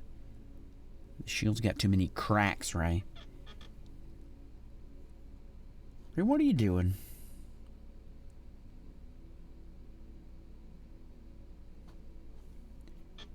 Perp it up. What have you been doing today, Ray? What have you been doing?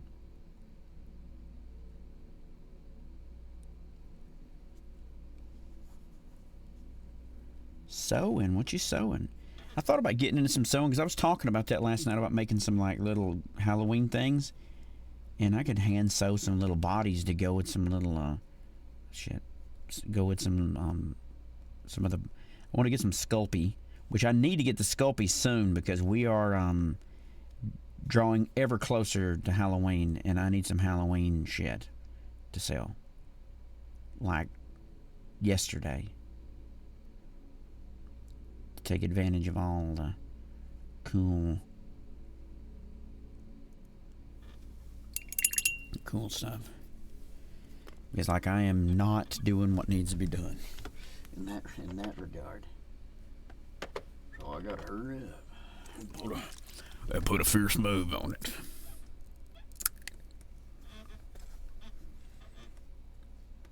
Can I be careful?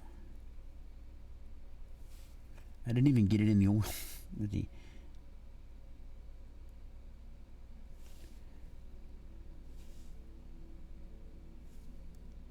I'm not even getting it in there. Dip it right there. Dip it right there. I want to dip it. I need a little bit more.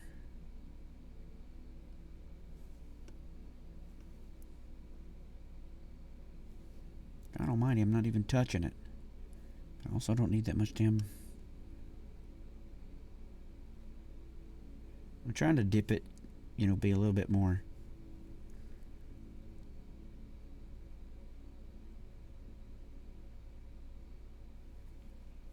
Where's that damn thin one?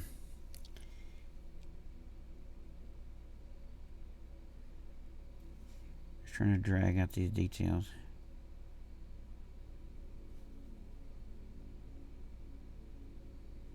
We may have to dab some of that back up, but right now we're trying to get it to run through them little cracks so I can see what the hell is going on. A little too much black there.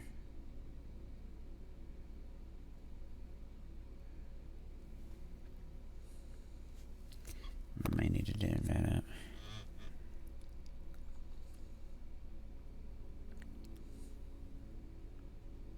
World Art Day. Every day's World Art Day. If you're someone that's badass, you gotta appreciate the beauty of arts and crafts. Shit. Yeah, that's pretty good, I think. That's pretty good.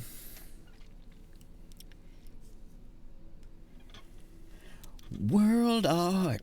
Ray loves art made out of the world.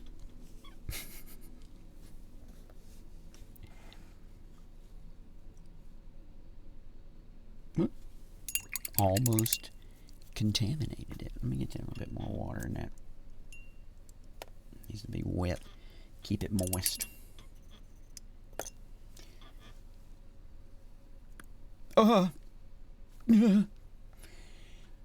My finger. Did you hear yesterday, Ray, when I told you I blasted my finger off and it almost fell off?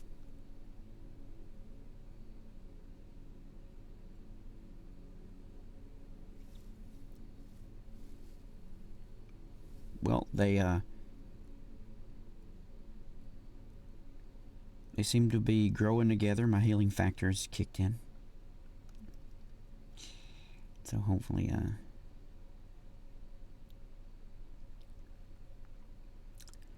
that'll be good enough. I've rebandaged them and put some peroxide on them and stuff. Didn't have any Neosporin. Can't afford anything, so.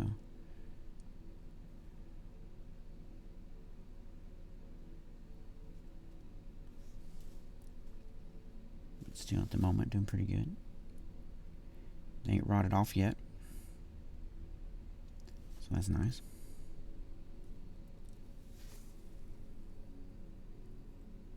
I mean, I was just so afraid that because it was on the knuckles that they were going to be incredibly hard to actually get to close. But they closed, and I've been keeping them still straight. Last night I played VR chat, and it was hard for me to, I was trying to make hand gestures. I couldn't with my left hand. All I could do was like grab the thing here, my fingers. That bottom, I couldn't use the bottom trigger. I was dancing. I couldn't make my fingertips, dance. It's a bummer. Did I put rust on that one yet? I don't think I put rust on any of it yet. No, I did not. I can tell by the blade.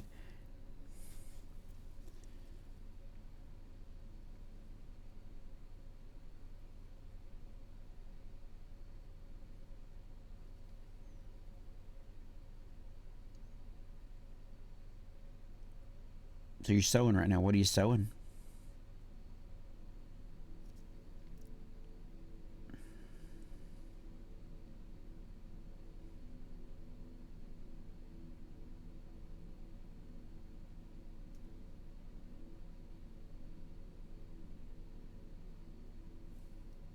Spooky things.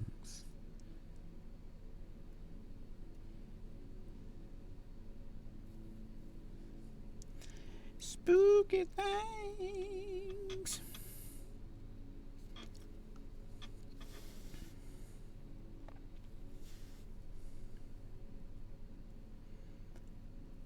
That is good. Gotta get your spooky things.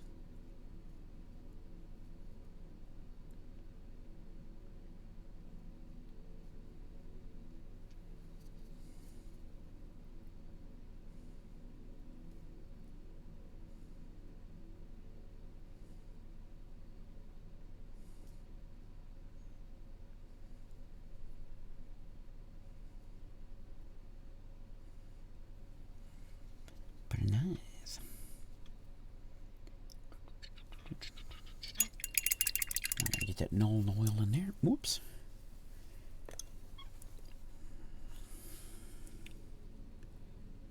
Boop. Boop. Boop. Boop. Boop. Bloop. We gotta make that noise or it doesn't work right. Bloop. Boop.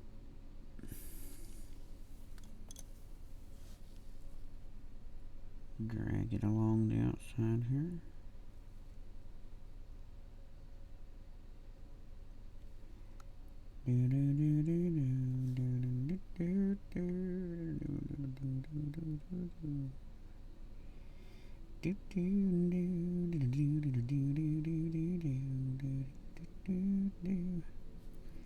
That's good, that's good, that's good.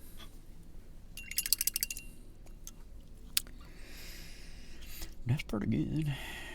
We want to do the Tesseract glow. We'll wait for the end of this. We'll get all of them shined and rusted, and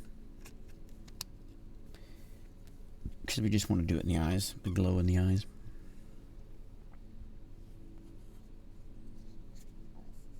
Guess I can go ahead and put the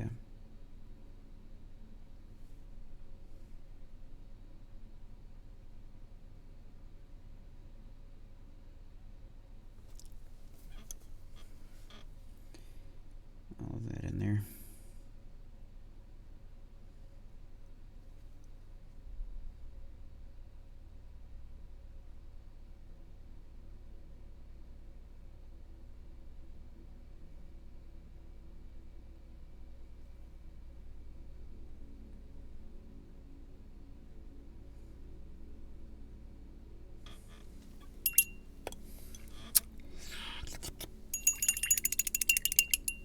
Ding-a-ling-a-ling-a-ling-a-ling.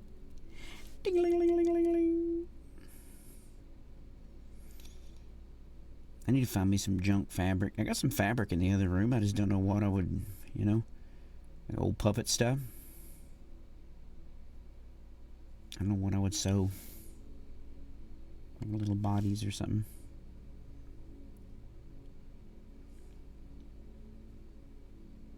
I need to go to the thrift store and see if I can see any cool little dolls and stuff that I could smash together.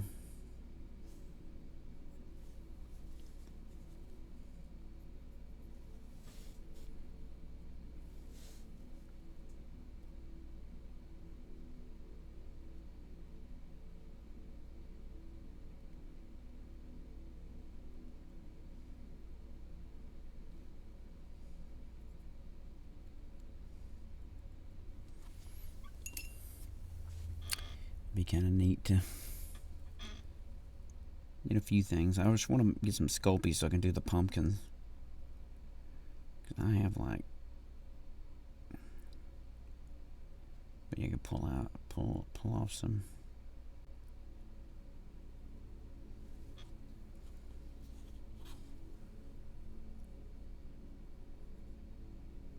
Enjoyable critters.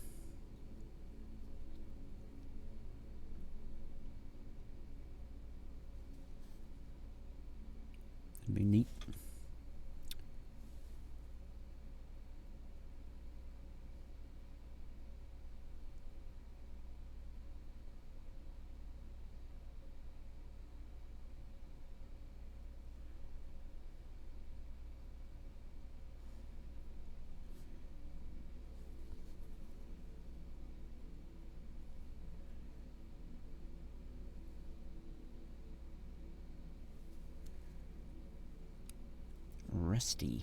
Rusty.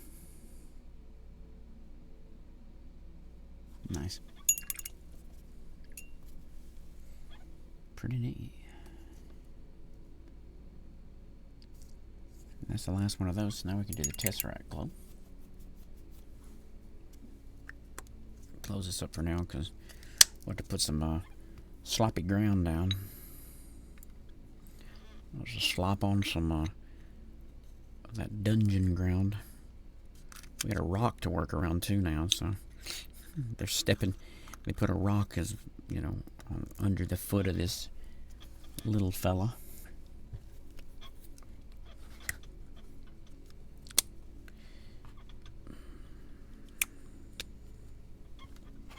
Tesseract.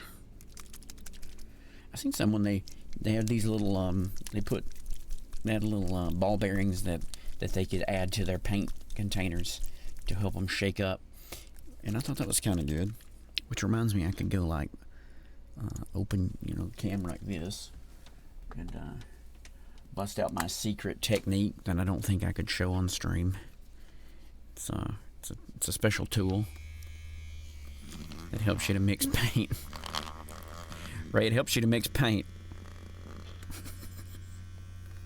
It's really good at mixing paint. It's a life hack.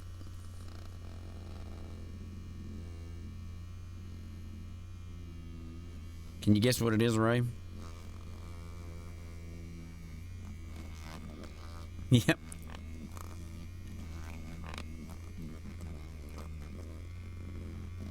It's a paint mixer, but it just looks so weird and different and unique.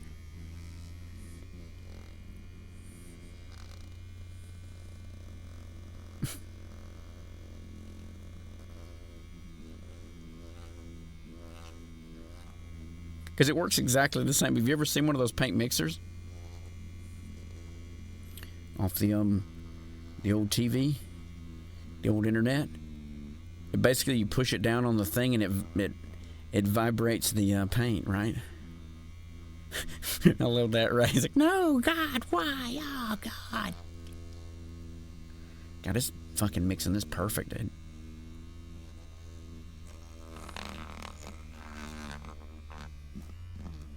God, mixing it so nice. Just letting it skip across the top of this paint mixer. This paint mixing wand. It's a paint mixing wand, Ray.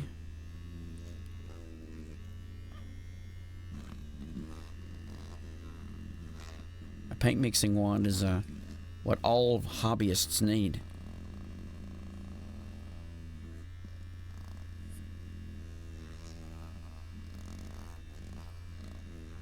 Oh, while I've got it, I'm just mixing my paints.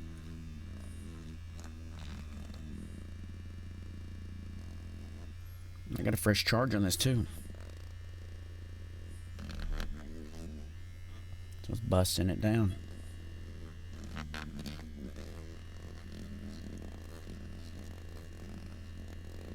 Well, fuck.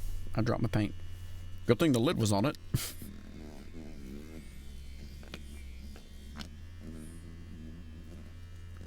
It's fresh charge on my paint mixing wand.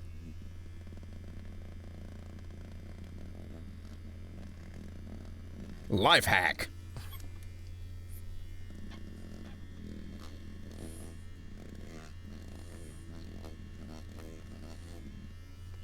It actually works really good. It works really, really good. Like, I'm not even kidding. Like, it's like if you had one, if you like, see, I got this one for free. I got that for free. So if you did not even want to use it for any other particulars, you could still use it for just that and get it for free. I think you had to buy something else too. But look at the bottom of that. There's like a film of like green, like a darker green. Completely blasted now.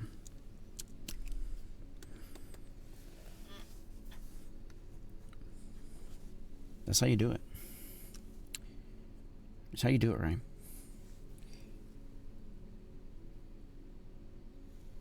This is how we do it. I don't know why I thought of that.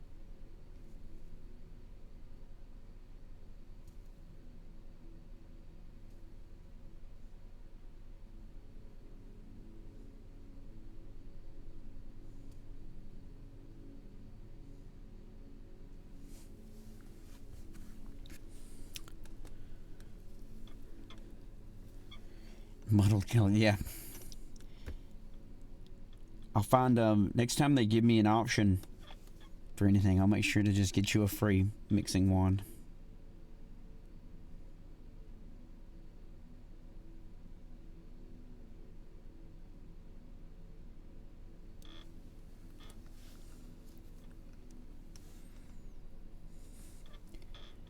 a mixing wand.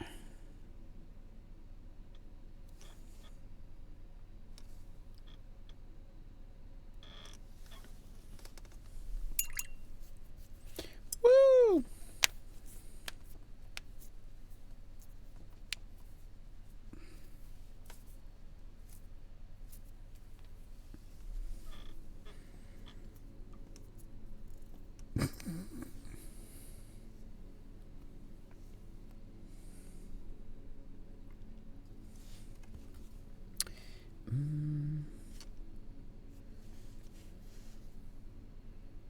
Yeah, I got it where it needs to be.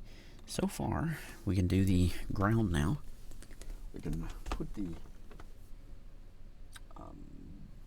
ground, the technical granite, astro granite. I'll be glad to take some sand and mix that in some gray. I need to get a big tub of gray. I may get some, well, you know what? Maybe not. I'll just keep the sand in a little container that I can scoop out and put. So that way you don't have to make a pre-mixed version. You know what I'm saying? You don't have to pre-mix.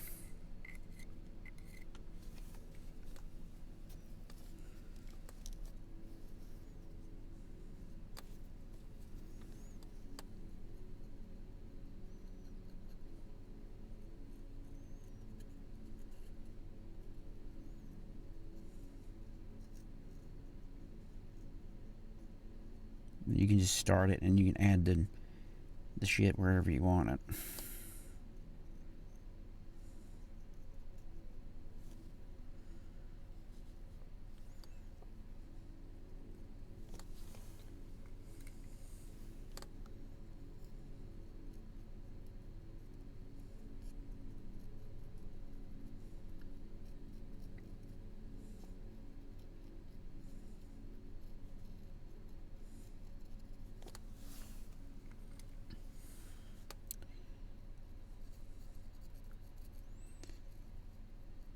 I've got sand.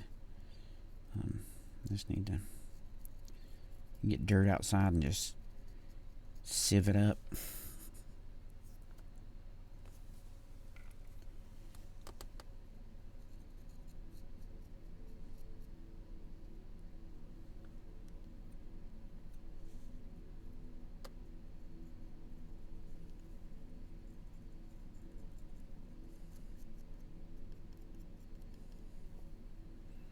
We got a Steve video to watch, Ray.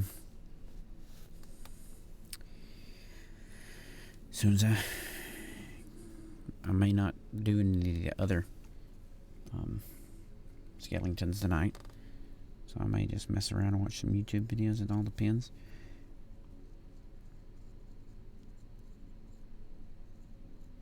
Ray, I went back to try to find that Citadel paint, ad thing. There's like, please sponsor me thing. So I was going to send that clip, and I couldn't find it.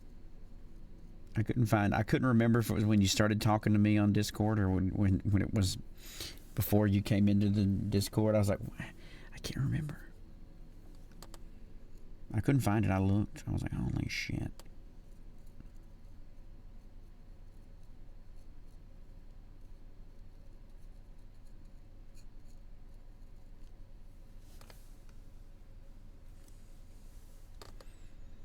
I have to go look because I scrubbed around on all the video, and it's such a long video, it's hard to pick and choose any of the to see if any of it is.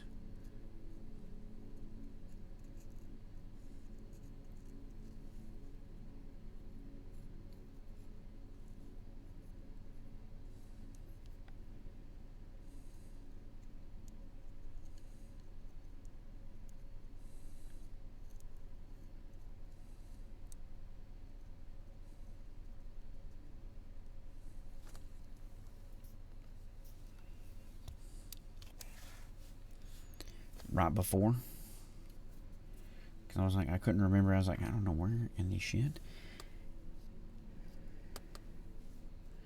So I couldn't really find anything.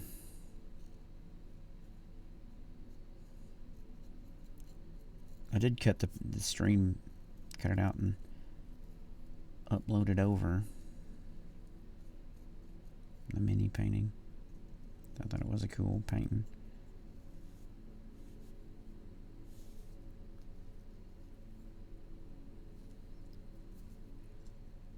I'll just have to do another one. Citadel, fuck, help! No.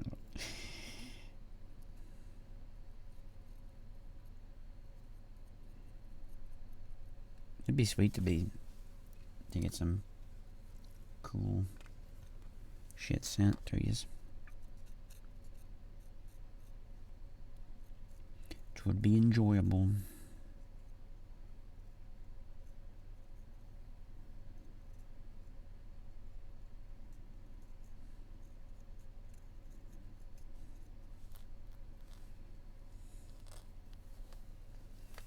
Okay.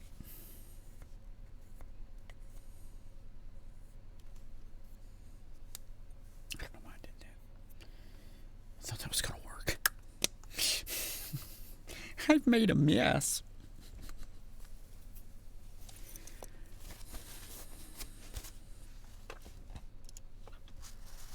Let's see.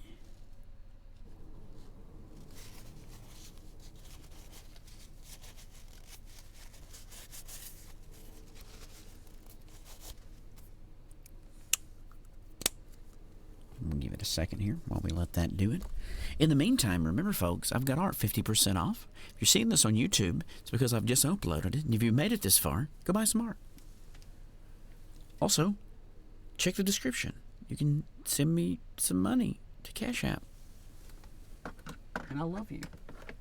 Every $1 gets you one love. Gets you one love. One love. Do it. Do it. Let's give these a minute to dry while we worry about our stuff here. We'll probably wait and paint the others. For those of you who are wondering what I'm painting, we get these guys, the wraiths, yes, a wraith, and then we got these skeletons about to hurl a fireball. So we get to do like a cool gradient and try to flame it. Ideally, these skeletons are gonna kind of be more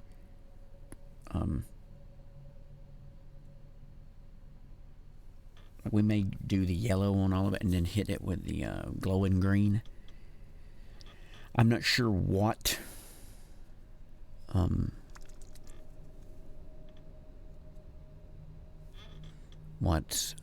if we're going to use this stuff. We may, because we got purple laser. These guys are kind of purple, so they turned out fairly good. The glowy eyes. I didn't dot them with white, but I don't really. Maybe they need white. Maybe, because we've got white already on the palette here. Maybe we can... Oh, okay. Well, we mix some green with it, so it's like a light green. Maybe we can... While they're drying, we can dot their eyes with some white. Or absolutely fill the whole eyeball up. You know, it doesn't...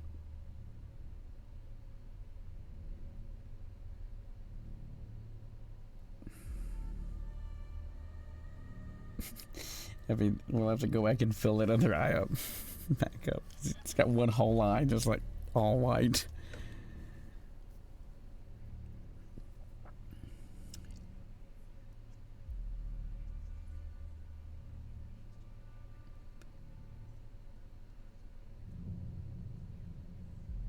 That's not too hard, but I'm trying not to touch the base because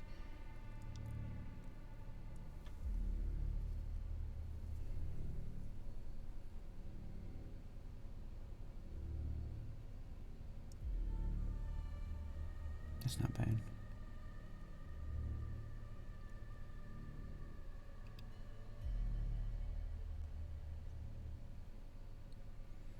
That's also not bad.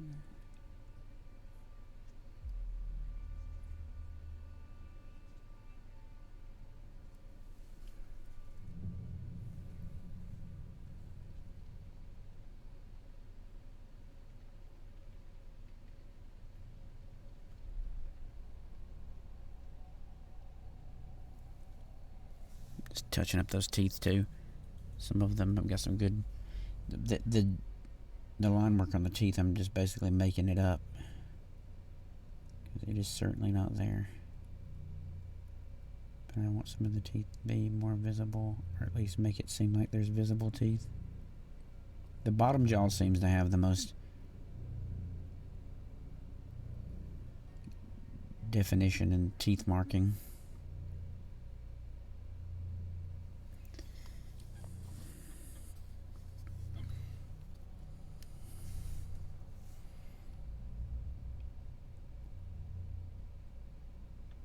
Definitely gonna have to get a little some magnifying lenses like I have in my Amazon wish list.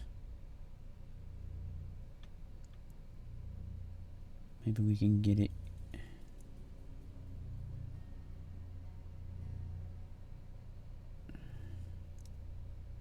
Nice. Now that I look at that one, it's not bad. The eyeball was botched, but it wasn't really that botched. Now that I'll give it another look.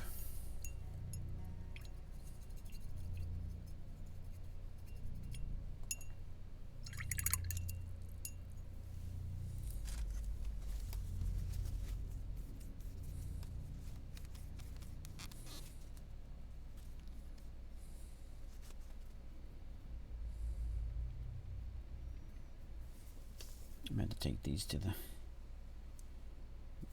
sink for a proper wash eventually.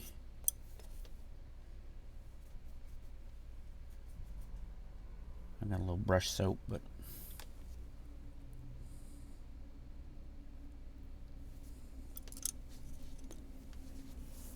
some brush soap.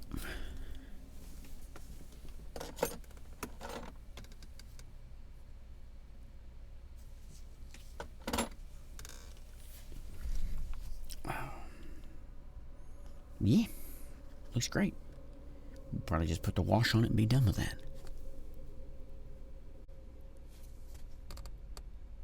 Anyway, yeah, that'll be good.